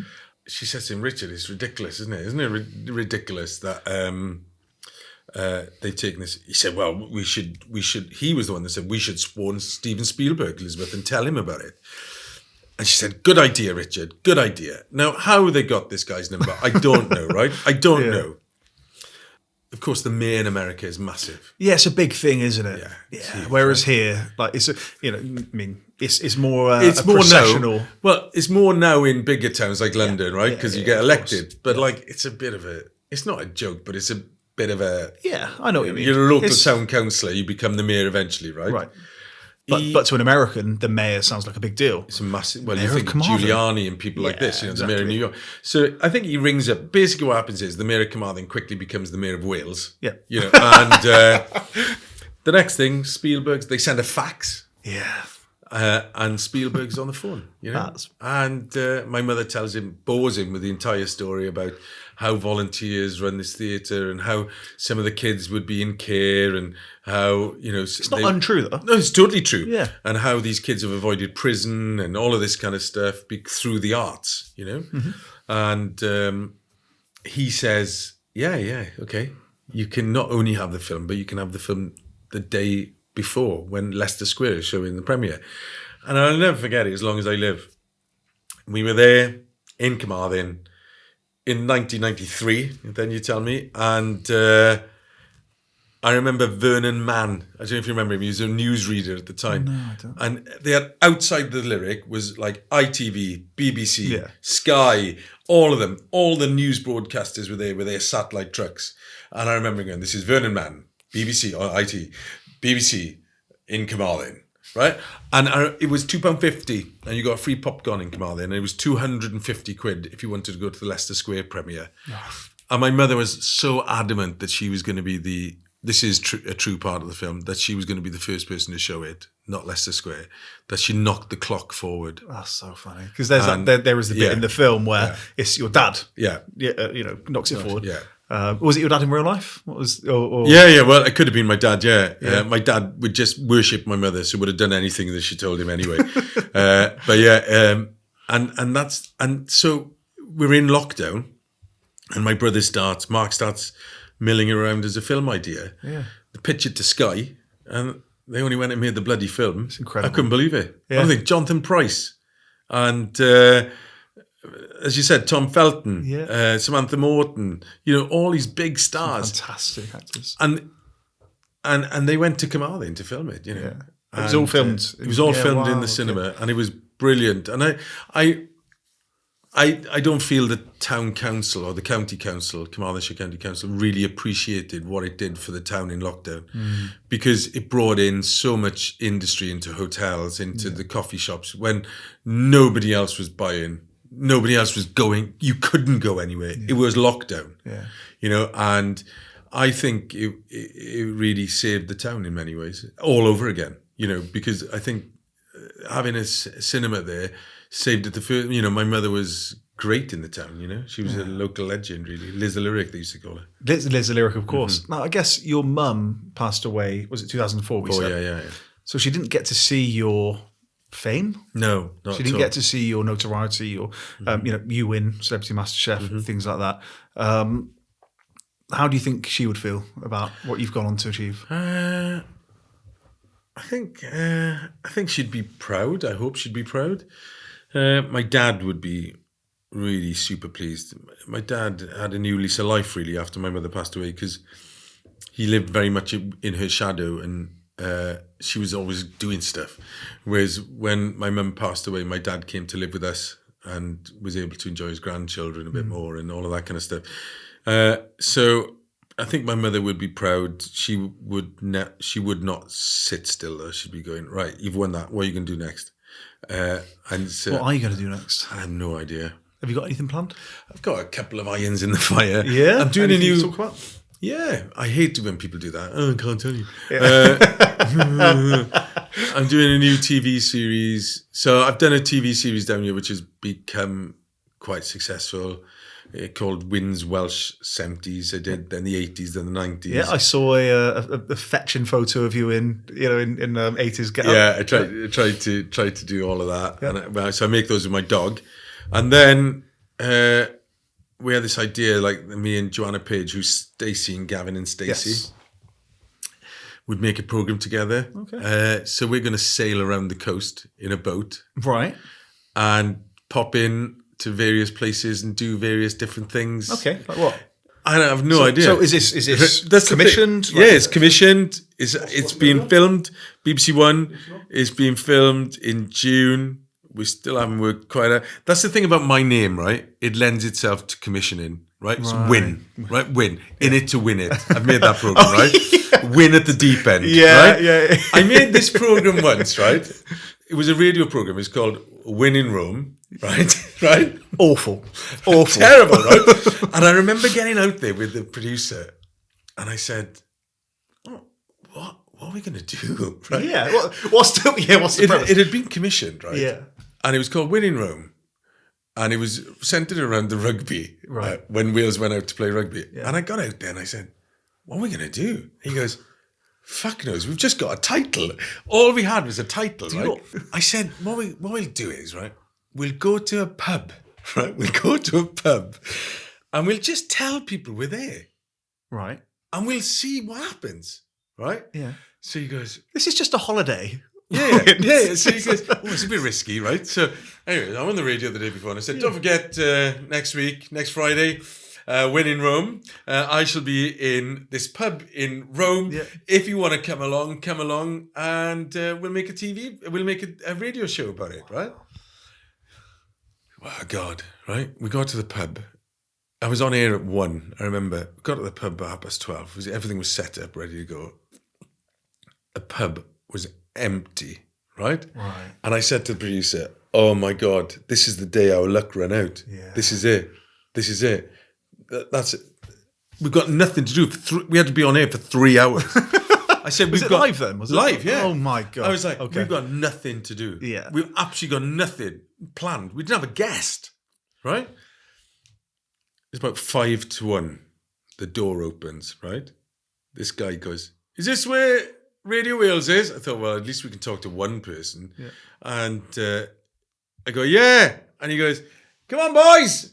And about 500 people came into the pub. way. And my mate was Ken Owen, still is my mate, who was Rugby player. Rugby player, right? He brought the team down. Right? We had the best As show. in brought the Welsh rugby Team down, right? Oh, there you go. We had the best show. It was totally unplanned, right? That's I remember. that's the beauty of this sort of thing. People But were so. seat of your pants. Oh my God. My bum was just going like that. So we got to the end of we were coming towards the end of the show and people were shit-faced, right? In the pub, right? I mean, 3 hours. 3 hours, Think right? of what you can do in 3 hours. Yeah. Right? The damage You they've can do some done, damage, definitely. So they're there and I'm now running out of people to interview because everybody's tipsy. Yeah. Right? And so I see this guy in the corner, right? So I'm thinking, right, because the problem is there's no delay, right? So swearing is an issue, right? Yeah. So I see this old guy in the corner. He's about 80, and I'm thinking, well, look, there's a safe bet to end the show. Last interview, Christ, I right? dread to think. So I go over, right, and I go, "Hi mate, how are you?" And he's like, "Oh, hi Wynne, how are you doing? Yeah, it's lovely to see you." So we'll have a couple of words now. We're in a record at the moment. When we come back, we'll have a couple of words. Yeah, great. So I'm thinking, oh, thank God for this, thank God, right? Normal bloke, right? There was there's girls from the valleys snogging people at the bar, Roman guys at the bar, right? It's just like mayhem in there. It's carnage, right? So I said to this guy, I go like this, and I'm here now with whatever his name was, Derek. Hiya, Derek. How are you? Oh, good, Wynne, good. First time in Rome? Yeah, first time in Rome, Wynne. Having a good time? Oh, fucking brilliant. There you go. Oh my God. That's how you end it. That's how you do it. I'm so sorry, I said, but we are in a live situation in a pub in Rome. So that was Wynne in Rome. Wynne in Rome. So any... We touched on actually before we started recording celebrity type programs. Yeah. What's your general feeling about them? So MasterChef's one about MasterChef, talent, right? yeah. MasterChef, but anything that involves a degree of that involves talent and ability. How do you feel about the reality TV shows like your I'm a Celebrity? I mean, have you been asked to be on I'm a Celebrity? I've been asked a long time ago now. So come back with a better figure, ITV. It was. Do you know what? It was quite a lot of money, actually, if I remember. They chuck a lot around, don't they? Yeah, but I can't be trusted. It's not enough money to end a career. No, and very true. I cannot be trusted. I've dropped a few sweary words today. Yeah, and when I'm bored, I make trouble. Right. And I used to think, right? I used to think that when I was asked to go on I'm a Celebrity a few years ago now, I was like, I wouldn't do it because then I'd get voted to do every task because people hated me, right? Now, it's changed slightly. Do you still feel that hatred for the No, character? right? When did that stop? Well, when people grew up. Yeah, right. When people got older, right? Yeah. So my son did a TikTok, right? It was in lockdown. Right. It was mess with me, mess with my dad, right? So my son's a cameraman now. Yeah. So, and that's how he got into it, right? Because we made 16 GoCompare adverts in this house in lockdown. Right? In this house? In this house. No way. My neighbour at the back is a makeup artist on This Morning. Right. The television program. She chucked some toupee tape over the wall so I could stick the moustache on, right? Tal had an interest in camera work at the time. Yeah. He filmed them, right? We did a live performance for the Royal Opera House from this house, right? The Tal filmed the whole thing. And that's how we got into camera work. Anyway, so we sat in there one night and he goes, Dad, check the moustache on. There's a trend on TikTok. It was mess with me, mess with my dad. Right? Where people, I mean, you'd have been brilliant at it, right? Because you're muscular, right? So it was like mess with me, mess with my dad. And there was all these butch blokes, right? Yeah. Really massive guys. So I had the moustache on. It was like, mess with me, mess with my dad. He turns to me and I've got the Gio costume on, right? So I should have asked GoCompare, but I didn't, right? He said, you only had 10 followers or something, right? TikTok's a weird one, man. Weird, it's the algorithm. I'm still trying to work it out. Yeah. I'm still even using all these social shorts and all that stuff. I don't know. I have no idea what works and what doesn't. But clearly, I mean, Tal's in a much better demographic to understand it, right? Yeah. So he said, if we get 1,000 hits, I'm going to put a suit on, he said, right? Well, by the time we went to bed, it had about, I don't know, maybe 1,500 hits, right? So he's walking around in his suit. He thinks he's kingpin, right? Yeah, of course. When we woke up the next morning, 9 million hits. It's recognisable, you know. That's. But what was interesting, that's mad. Rich, was the comments, right? So I go back to Twitter, 2009. Yeah. You're a wanker. You're a twat. You're a this. You're a that. I hate you. Blah blah blah. Fast forward 15 years to TikTok. And you've got those kids that have known you all their life. So the 15-year-olds when I started the ad are now 30. Yeah. Whereas like the 7-year-olds, they're 22, right? They've grown up with me. So there's an affinity for you. And there's a nostalgia. Was it kind? Was it? Oh my God, it was like, oh my God, this guy was my youth. Oh my God, this guy was this. Oh, how cool are you? I mean, my kids, right? They've added all their life. I once put I got GoCompare to put a poster outside their school. Good effort. Right? Nice. And Ismay, my daughter, came over and she goes, Dad, I could see you from maths. People were going, Ismay, there's your dad, right? It's not cool to have the GoCompare as your father. Right. But, now, all of a sudden, they're loving Tal's got like 1 million followers. He was like... You're joking. No, it was he really? Yeah, it was insane. It was insane. And we I mean, he's deleted his account stupidly, but... it was just that, and I thought, oh God, things have really changed. Are your kids proud of you? I don't know that they're proud of me. The thing is, Tal's only 19, right? Yeah, he's got some... I've always been on television all his life. Yeah. Since he was 4. Yeah. He can't remember a time when I wasn't the GoCompare man. I guess so. They're very patient with people when we're out. And it's got so much easier now. You know, because I'm on TV here. I'm on TV every day anyway, right? But I've got my own show here now, so you know he works in the industry. We do a lot of shooting in the kitchen, me and Tal. You know, since MasterChef, we do a lot of shooting together. So it's a real lovely thing, you know. And Ismay's great. You know, she said to me once. I remember she said, I'm going to college now. I'm going to university in Birmingham. This will be my chance for a fresh start where nobody knows that you're my father, right? I said, oh, okay. I'm not going to tell anyone, right? I bet the second there was a possible free drink. First night, she's going, Dad, will you sing it? Dad, it was first time. Then me going, GoCompare. And she goes, see, I told you about that. You should father. Have you done Cameo? Have you looked into that? I did it for a charity at Christmas once. Was that the 10 of us? Yeah. Yeah, I saw that. You raised 20 grand, was it? Yeah. Yeah, who else was that with? That was Rob Brydon. Rob Brydon, of course. Yeah, I guess your TV idea is a bit Brydon and Partridge-esque. It is a little bit. Well, it's like a bit Alan and Amanda. You know, and Joe is so lovely, and everybody loves Gavin and Stacey, right? And she was in Love Actually, for God's sake, right? Yeah, she's great. Yep, no, I remember that. Yeah. I always say to her, I've seen your boobs. I've seen your boobs. Such a weird scene. So like, I can't picture why they did it, but it works. It's Martin Freeman. First time I mentioned it to her, I was a bit nervous to mention it to her because she's so famous, Joe, right? Yeah. And I said, I think I've seen your boobs. And she goes, they've changed a lot. I've had 4 kids since then. Bless her. Oh, God. Did Gio Compario make you a millionaire? Make me a millionaire? I suppose so. Yeah. Yeah? Yeah. Oh, God, it's vulgar, isn't it? Oh, I'm intrigued. It made me, a lot of money. I mean, you've made them a lot of money, so yeah, it did. Arguably, it's just the market economy at play. It's just. Well, I wouldn't say I've got £1 million in the bank, right? But I've bought some property, and I save for my pension. Yeah. Isn't that the worst thing? Financial advisors. So I've got a financial advisor. Yeah. They're like, pension. And you're like, that's boring. Like, so no, boring. I want to put money into like something ridiculous. And they're like, no. I do buy ridiculous watches. You do? Is that your vice? Is that your watches? Yeah, I love a watch. See, I don't know anything about watches. Okay. Why? Like, what got you into watches? What are you wearing now? I'm wearing a Belgian watch, which is a Ressons. That's actually beautiful. Yeah. Yeah. So like,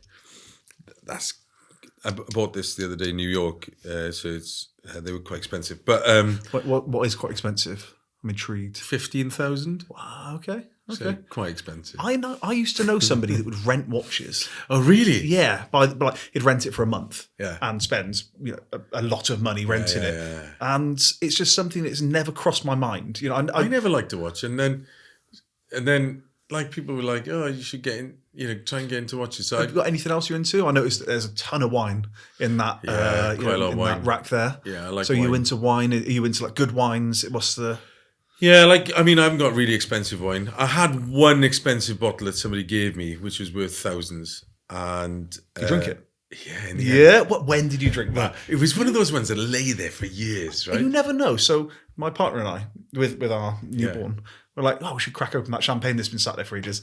You just don't. Why? Well, Hayley taught me a rule. What's that?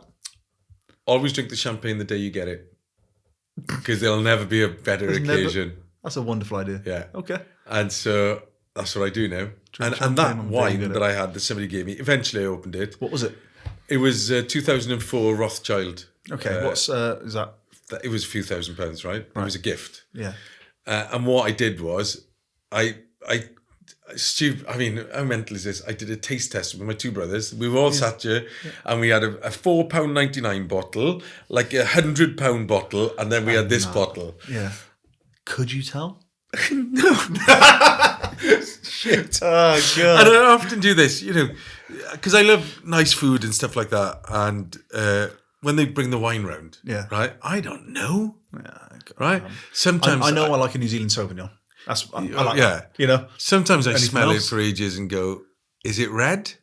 And it really pisses them off. Yeah, I bet it does. You got this sommelier that's trained for years, because it is a hard thing. Really hard. Did you see that guy that was doing the London Marathon, and every mile he had a glass of wine to drink a glass of wine and tell and say what it was? Yes, I saw that. You can do it in Champagne as well, can't you? You can run a marathon in Champagne and have a glass of champagne. Christ, I wouldn't want to do that. Oh God, I'm one of those people that like a glass of champagne or two, and you definitely feel it straight away. Oh yeah. I want to do a cycling trip. There's loads of things I really want to do. I want to do a cycling trip around Prosecco on an electric bike, though. Right. I want to do. God bless an electric bike. Yeah. Yeah. Where was I? I was Seattle. You ever been to Seattle? Mm-hmm. Really hilly. Mm-hmm. Electric bike is the way to go. Yeah, always. totally. Always. I'd like to do a whiskey tour of Scotland. Yeah. In a camper van. I mean, these are all. It's like Alan with the dictaphone. It's like whiskey tour, Lynn, get this down. They're all achievable. They're all achievable, and they'd all be good TV. Yeah. It's time TV. though. It's time. Yeah. I think that's what I'm getting better at is taking holidays. You are. Yeah, I think. Have you never been somebody that's good at that? No, because I'm worried that it might all stop. Yeah. So I do understandable fear, but it's such a strange fear that I get. Like, as you said, it's being a freelancer. It's being somebody that has to work for yourself. I was in New York last week. I had a proper anxiety attack, and I had to ring the CEO of GoCompare. just to check that everything was okay. Yeah. When were you filming next? I haven't got any filming in my diary for that because they filmed quite short notice. So it was the fear that there might be something short notice. I mean, would you do GoCompare for the rest of your life? Yeah, you would for sure. Yeah, and people say, "Well, will you sing it? Will you do this?" Yeah.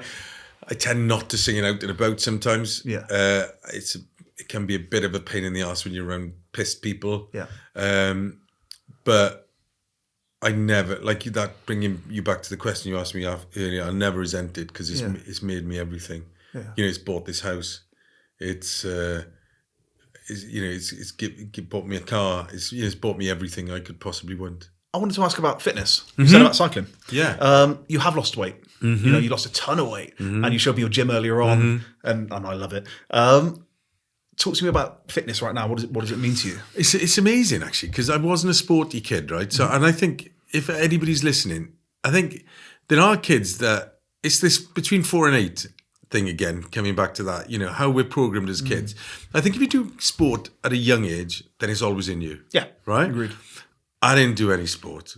Like my thing about rugby was, you know, I'd run down the end of the pitch, get the ball, somebody'd kick it back, and I'm thinking, fuck, I've just come from there. Well, there was that new rule, wasn't there? The one where people would stand still and you couldn't, and it just made it literally. Did you see it recently? Just back and forth. Yeah. Forwards, but just not stood, just that, but football as well. And I was a big Spurs fan. You know, I'm a big Spurs fan, and have been since I was a kid because Ozzy Ardiles and Ricky Villa, and that was the thing about sport and me. I was always a viewer of sport. And I suppose, so I got to sing at a lot of rugby internationals. And that was a nice thing. My dad, you know, I'd always dreamt my son would wear the red of Wales. Like, I was hoping you wouldn't be singing, that you'd be playing. But, you know, if that's the way it's going to be, it's going to be, you know, I opened and closed the new Spurs stadium, you know. I saw that, yeah. And so, but I wasn't sporty. But coming back to fitness, I found it in lockdown, really. Right.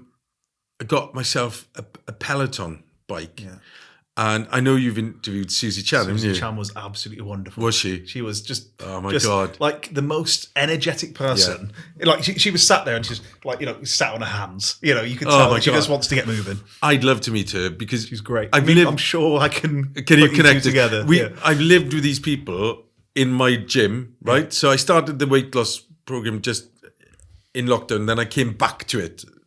I put some more weight back on, and then I came back to it, and I run every day now. I'm 7 stone down. That's incredible. I run every day, or I cycle every day. Yeah.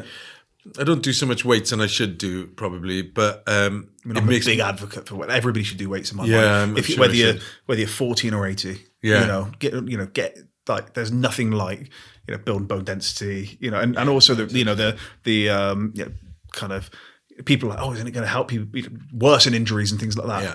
I mean, I was advocating even. So I was a PT as soon as I could be, because I thought I'd be a rugby player. That was my thing. Was I love rugby. I'm pretty good at it. Maybe, but wasn't to be. But I stayed fit by being a trainer. And this was back in 2006, 2004, 5, 6. That sort of time. Women didn't train. Yeah. Certainly didn't train weights. Yeah. And I'd tell everybody. I'd be like, you got to get, it's because the more muscle you have, the more calories you burn, even at rest. Okay. So yeah. I mean, think of it like, if I'm 16 stone something, right? But if I'm 16 stone something with muscle and somebody's 16 stone something with more fat than muscle, then I'm burning more calories just by sitting here because my muscles need calories to they need to consume calories.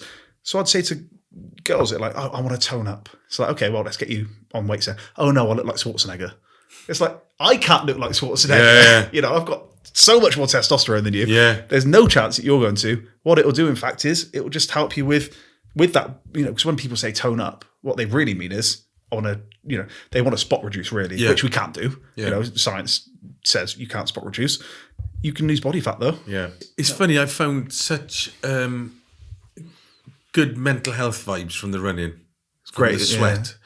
Yeah. Really? You feel it? Like I love it. Yeah. And I don't get the same kick out of weights. Do you go out and run? No, I don't do anything outside. So you're all on the Peloton tread? I don't because I still feel quite self-conscious. Yeah.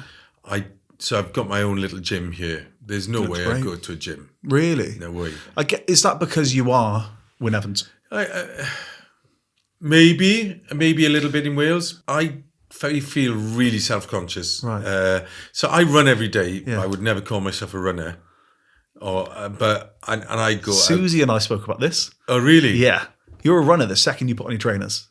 She's amazing though, right? Because But she wasn't, because she didn't run until she was much older. Do you know her story? No, I don't. So she didn't run until well into her 30s. Like she was like, oh, I'm not a runner. It's like, well, Susie, you just done a marathon. Oh, yeah, but I'm not a runner. And then, we did get to that, and we said, you're a runner the second you're putting on trainers and you're going out. Like, why aren't you an artist just for sketching? Why aren't you a guitar player for? Yeah, I suppose so. Yeah, yeah. Like you're a singer the second you open your voice. Yeah, open your mouth. So yeah, you're. It's funny because people say, "Do you play the piano?" I go, "No, I play at the piano." Yeah, it's that kind of thing. I always say I try. I try. I'm not great, and it doesn't help that I've got a grade 8 partner who's that's not phenomenal, helpful. being in bands and all that stuff. And she always does this thing. I like to sing. I'm not the best, but I'm not terrible, right? I like to sing, and then she'll join in. And she's a phenomenal singer. I'm like, well, you've ruined it now, haven't you? You've ruined it. Yeah, I think everybody can sing, and I think everybody should sing. Yeah, I agree. And when we were talking earlier about why are the Welsh such good singers, is opportunity. You think? Yeah, because we've got all these things, and you just get to sing more. But coming back to exercise, what I love about it is, like, I'm in the peloton, so all those peloton instructors that people don't really know, and I'm not sponsored by them or anything, right? I don't, I pay the same as everybody else and buy my own equipment, everything. I'm obsessed with them because I spend my entire life with these people. Right, they've seen me through 7 stone of weight loss. Incredible. People like Susie Chandler, Leanne Hainsby, Yeah. All these people. I went to New York last week, and She had cancer, didn't she? Yeah, she did. She's breast cancer, wasn't it? Yeah. Yeah, she's a wonderful story. Like, wonderful person. She like, was a backing inspirational. dancer, yeah. I mean, they're great. They're awesome. I love what they've done. I really do. I think Pelotons are fantastic. I mean, it's an interesting business model, certainly during COVID, right? Yeah. But do you mean in the way that you feel like these person? There's like a vicarious because friendship. It's weird, because people ring my show and they go, "Hi, Wynne, you don't remember me? I rang you 4 years ago." I'm thinking, I can't remember what I did 4 minutes ago, right? Yeah. And I feel that affinity with the Peloton instructors, because I think, like, you've helped me through this journey, and I follow them all on Instagram, and they must think, why is that fat bloke following me on Instagram? But it's just like, I am obsessed with it. The best thing about people like Susie is that there's zero judgment. Mm-hmm. It's all just encouragement. Yeah. And, they're amazing. She's amazing. Isn't yeah, no, she really is. I mean, like, really good. I do love the fitness side of it now. What's your goal? What do you want to do? Well, my initial goal was, right, to finish parkrun before they'd packed up. Right? That was my initial goal. Yeah. Now, I've changed my outlook on fitness a little bit, in that I'm not chasing times anymore. Mm-hmm. I'm not chasing distance even. I just want to feel good. Yeah. I want to feel great. Yeah. And, I go out running with my girlfriend and stuff, and I feel much better for it. And so you go out running with your girlfriend? Yeah, I will go out with them, with her. Is she would she describe herself as a runner? Yeah, I think so. Yeah. Where do you meet? At an event. Yeah. Yeah, at an event. I should have done it online. I once got banned online. Here's your nugget. I got banned for impersonating myself on a dating website. What were you on? Do you remember? I can't remember. It was like Match or something. They were like, "No, you're impersonating a celebrity." I was like, "Yeah, I need to get a date as well." Yeah, we all need love. Listen, we all need love. So dating That's has been. Isn't there a celebrity app? There is. What is that? It's called Raya. Raya. Yeah. RAYA. I can't remember how you spell it. Okay. But I was approved for that. Yeah. But so what's that about? It's just people that are in the public eye. It wasn't for me. Yeah. Yeah. No, it's not. All the dating apps. How do you feel about all that? I've done them. You know, all and completed them. That's what my son says. Yeah. I've completed the internet. Yeah. I went on a lot of dates. Dating is it's interesting when you're the GoCompare man. I'd say. Talk me through a typical date with. Well, eventually you've got to tell him right before you go on the date that you're the GoCompare man. Yes. Right? So. Is there anybody that doesn't know who that is? No. No. I remember once there was a statistic that when a GoCompare ad went out, 98% of the population would come into contact with that ad, either through printed media, outdoor media, or TV, radio, within 3 days. 98%. So you've got to be living in a cave. Like you go to London, like because I was really lucky. So GoCompare involved me when the company went public, so floated on the stock exchange. I got to go to the stock exchange and all of this, and you go in and you've got somebody on the desk who's not from this country.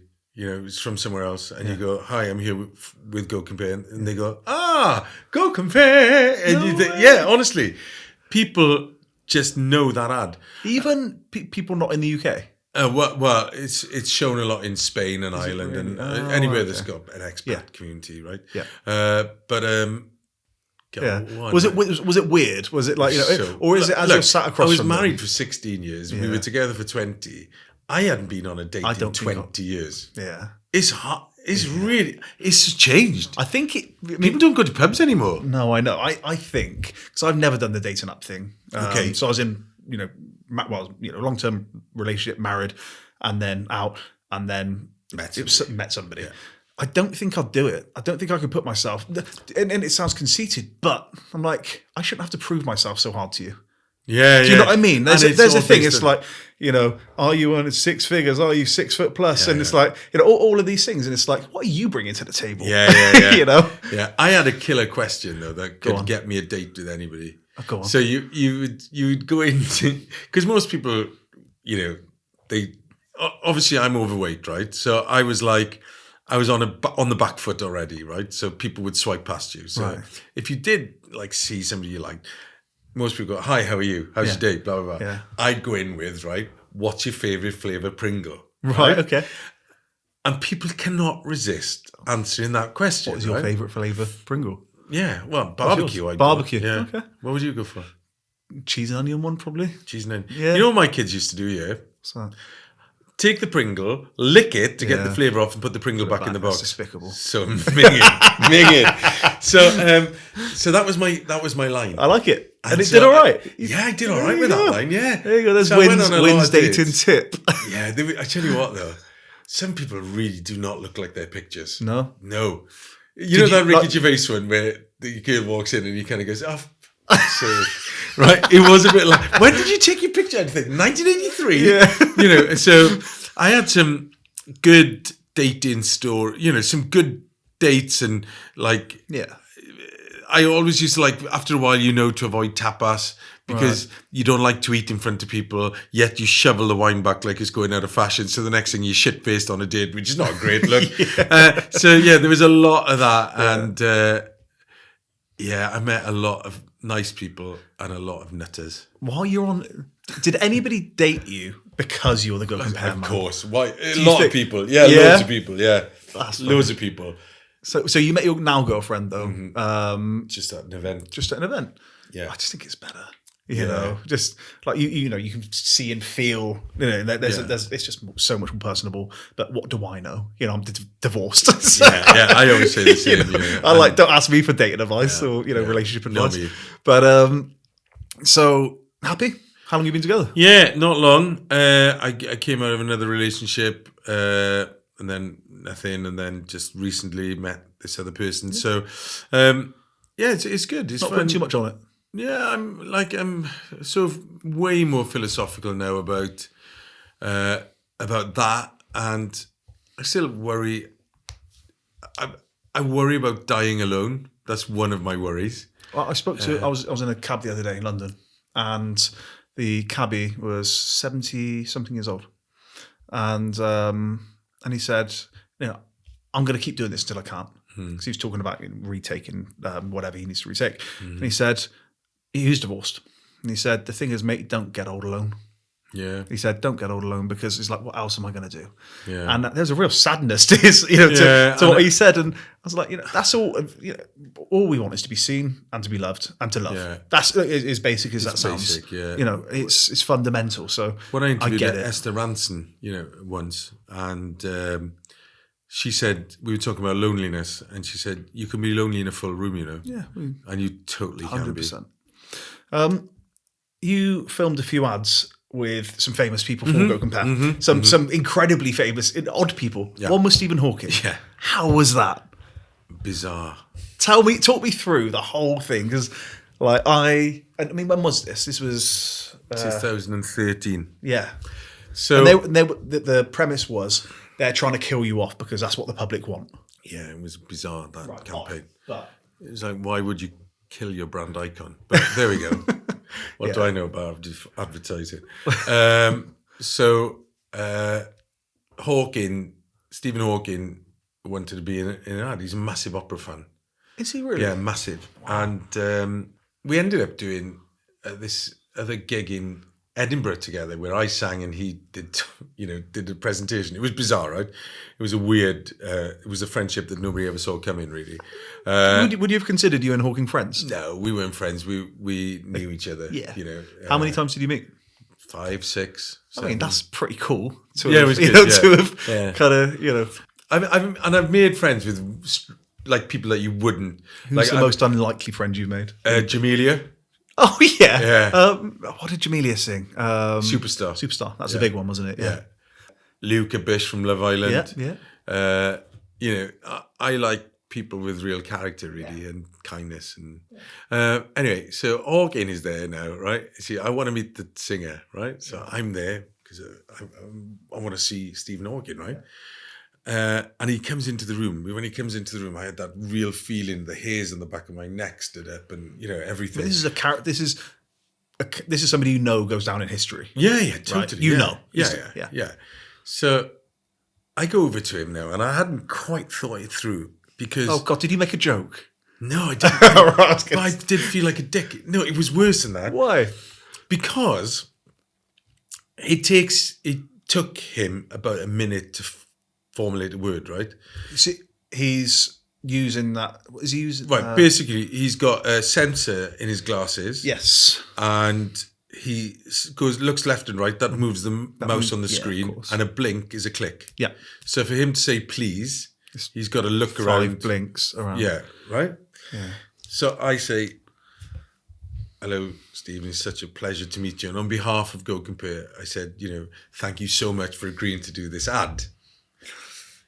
He's trying to write a sentence back. Yeah. Of course, there's silence, right? For like minutes. I say, to fill the silence, are you going anywhere nice on your holiday this year? To the brainiest man in the world. That was my sentence. That was it. Was he? That was it. Was he going anywhere nice? He didn't say anything. Anyway, as I'm walking away, he plays something that he has obviously pre-programmed. Right. And as I'm walking away, he goes, hasta la vista, fatty. You are joking. I mean, on one hand, that's really He was lovely. a funny man. That is funny. Very funny man. Yeah. Really funny guy. How did he know you wouldn't take that to heart, though? Oh, because he'd watched the ads. Yeah, and, okay. He was... He used to hang out with Jimmy Carr, didn't he? Did he? Yeah, they were friends. I didn't hear that. Yeah, they were friends. I made an advert with Jimmy Carr. I made a few with him, and, for Channel 4 Stand Up to Cancer. Oh, and I made some ads with Alan Carr. Right. And you ever thought about doing comedy? No, I do funny stuff when I'm on the radio and when I'm singing. Yeah. But I think people don't expect an opera singer to be funny, so it's funnier. Right, got it. Right? Yeah, so if I stood up and said I'm a comedian, yeah, I couldn't be funny. Have you watched Baby Reindeer? Yeah. Mate. Oh my God, it's so dark. It makes me wonder, have you ever, with 98% of people coming into contact with an ad, have you ever had anything like a stalker? No, but I did have a problem in the early days of like a death threat. Really? As in, you go to the police, death threats? Yeah, it was like that. And Hayley arranged security for me and stuff because I used to think it was an overreaction. Right. And then they used to say, you only need one letter. That's all it takes, mate. And people didn't like the ad. And so we had a few incidents of what they considered to be proper risks. What constitutes a proper risk? I don't know, somebody like saying I don't know if you remember back in 2009, there was a thing called a happy slapping. Yeah, I remember happy slapping, yeah. And Christ. I was working at the Royal Opera House at the time, and it got out that I was working at the Royal Opera House because my name wasn't famous, the GoCompare man was famous. He said, should we do a happy slapping on him on this day because we know he's going to be in this place singing. Yeah. And so, that was one day. Weird, dark portion of time where that was a thing. And I remember because it was just camera phones were just getting semi-good, right? Yeah. So it's just people getting slapped on the bus. Yeah. And again, people might not know that because they're either too young or forgotten. But happy slapping. So that was a genuine, real potential. Yeah, that was one of the ones where they kind of went, we think you should have security that day and you should leave through a different entrance. Yeah. And, and the Royal Opera House were really good about it. Yeah. And they understood that, it was problematic. Yeah. Did you ever fear that anything was going to happen? No. I never really took them as seriously as I probably should have. I don't know. I mean, you just think it's idiots on the internet, don't you? You think, oh God, get a keyboard life. Warriors, Yeah, you think get a life. I mean, it's very odd. But you've never had anything like the baby reindeer. No, I mean that baby reindeer thing. I mean, I've had some weird letters. You have? Yeah. Like what? Like sent to me in work, like well, I'll show you later, but people like describing sexual acts, what they want to do and all of this kind of stuff. And is the mustache on at this point or off? Well, people often ask me, have you ever had sex with a moustache on? And have you? No. I mean, why? Why would I? Hang on, where's the moustache? I was like, it's on the wall. That's not what I meant. Yeah, exactly. Yeah. I was out in in Prague actually filming. Yeah. And I was filming with like 12 models, right? On the stage. And one of them, and people would not believe me, right? But my mate happened to be there, right? Who writes the music for GoCompare. Yeah. My mate happened to be there when one of the models turned to me and said, "You ever had sex with moustache on?" I was thinking, we've only just met. Why are you asking me this? So no, never. But people do write a lot. It's like weird fanfic type. Instagram sliding into DMs. There's a bit of that, and I think, God, if I'm getting this as the GoCompare, a fat man, what must be people like, whoever, what's his name from Wonder? Harry Styles. What must he be getting? My Lord, what must Ed Sheeran be getting? Right? I mean, you just can't look at it, can you? There's just the volume of that sort of thing must be crazy. I mean, it started with Tom Jones and Elvis getting knickers thrown at them, and then all of a sudden it's this weird. I've just written this 500-page essay as to what it'd be like if we were together. You're like, cool, great. No, it was bizarre. But I've had one where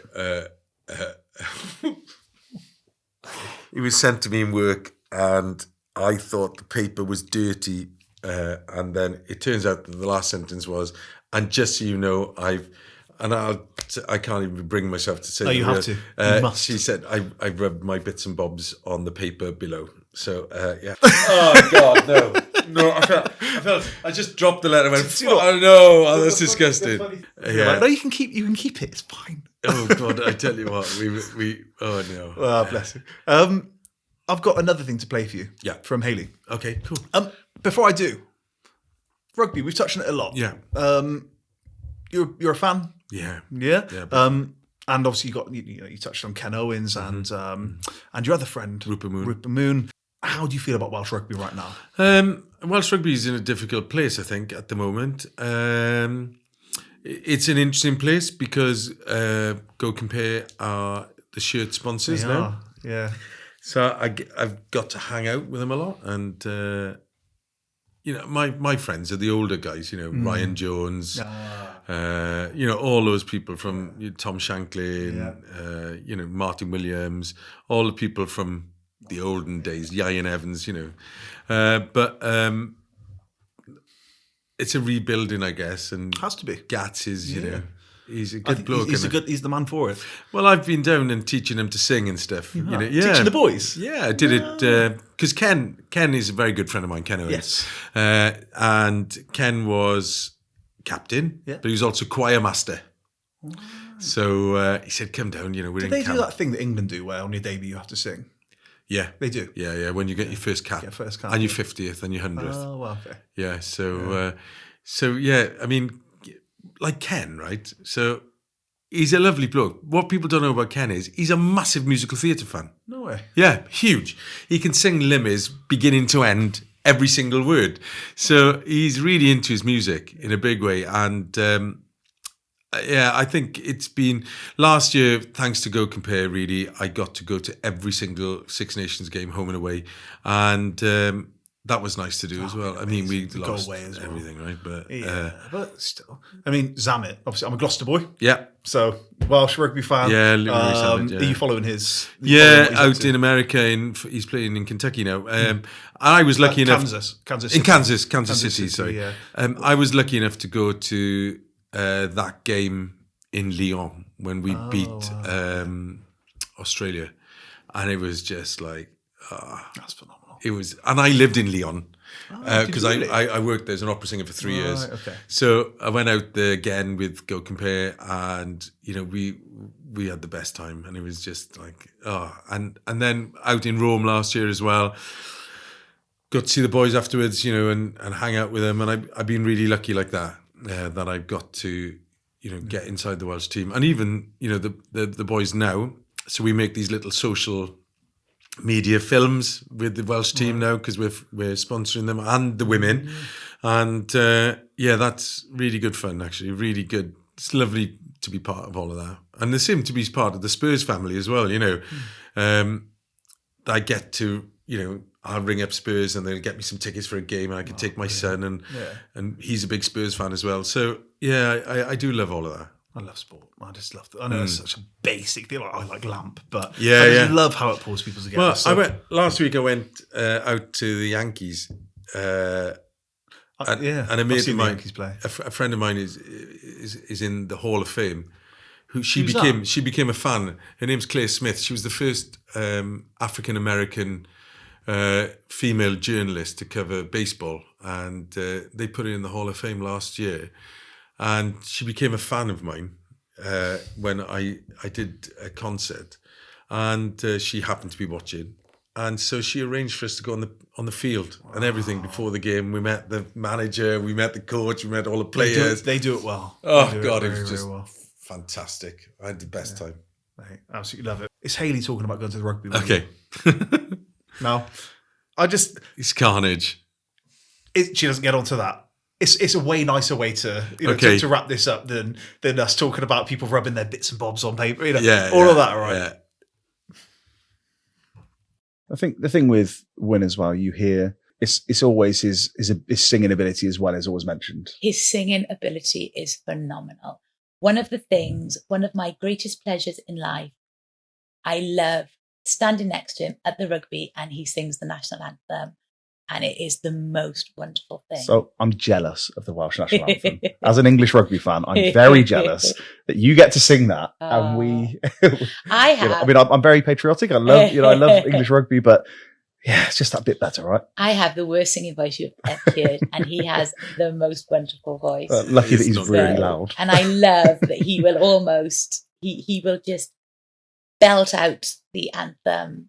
He'll almost kind of try and hide back so people don't see him, and he will belt out the anthem, and everybody's looking to kind of say, They must know. where is that voice coming from? Because it really is a wonderful thing. Yeah, she's great, and we've had she became one of my best friends, and we've shared so many experiences. We've grown, she's grown in as a person, in wealth. We've both been on this journey together, and one of the nicest things I could do was on MasterChef. It was cook a meal for somebody that means something to you. And I remember thinking about Hayley at the rugby and our trips to Chippy Alley, as we call it here. I remember Chippy Alley. Yeah. I've been to Chippy Alley, don't you worry. Okay. And the argument of like, should we have a curry or should we have chips? And I designed this dish, which was curried fish and chips with a dal mushy pea and these balti chips. And I was able to make it for Hayley on MasterChef. And, it's the woman that changed my life, really. And, it was just something nice to do. It's a beautiful way to end it. I think let's wrap up there. When this has been so much fun. Genuinely, I feel like me I too. say this all the time. I feel like I could keep going, but we probably shouldn't. Yeah. I've got a newborn back home. My partner's going to. You probably should keep going then. No, I've had so much fun. I really have. Thank you for being so hospitable, being so kind, being so open. Not at I think people are going to absolutely love this. So thank you. Thank you. Cheers, Wynne. And scene. I told you it was a long one. I hope you enjoyed it. I think that's one of the episodes I'm most proud of, just because we went into it all. We went into everything. Wynne's anecdotes, his ups, his downs, his ambitions, his challenges. Just a phenomenal guy. And again, really, really grateful to Wynne for making that happen, and to Anders Nilsson for helping to make that happen as well. Both lovely human beings. Thank you. We're back next episode, next Monday. Subscribe on YouTube, Apple Podcasts, Spotify, wherever you consume this. Tell your friends. I'm right at the starting line of this too. That's the thing. It was funny with the Brian Cox episode. I did see a comment. I tend not to look at too many of them, but I did see a comment that said, "You've got 15 subscribers. How the hell did you make this happen?" And I felt like going back and just saying, "Well, I'm right at the beginning of this. We're doing this cornerly together. Me, the guests, you, the listeners, viewers. Let's keep making this, as kind of successful as it can be." Because I think these are conversations that need to get out there. And if you enjoy interview podcasts as much as I do, then hopefully, we can find even more of an audience. Thank you. Have a great week. And goodbye forever. Bye.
And scene.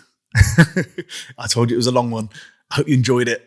I think that's one of the episodes I'm most proud of, just because we went into it all. We went into everything. Wynne's anecdotes, his ups, his downs, his ambitions, his challenges. Just a phenomenal guy. And again, really, really grateful to Wynne for making that happen, and to Anders Nilsson for helping to make that happen as well. Both lovely human beings. Thank you. We're back next episode, next Monday. Subscribe on YouTube, Apple Podcasts, Spotify, wherever you consume this. Tell your friends.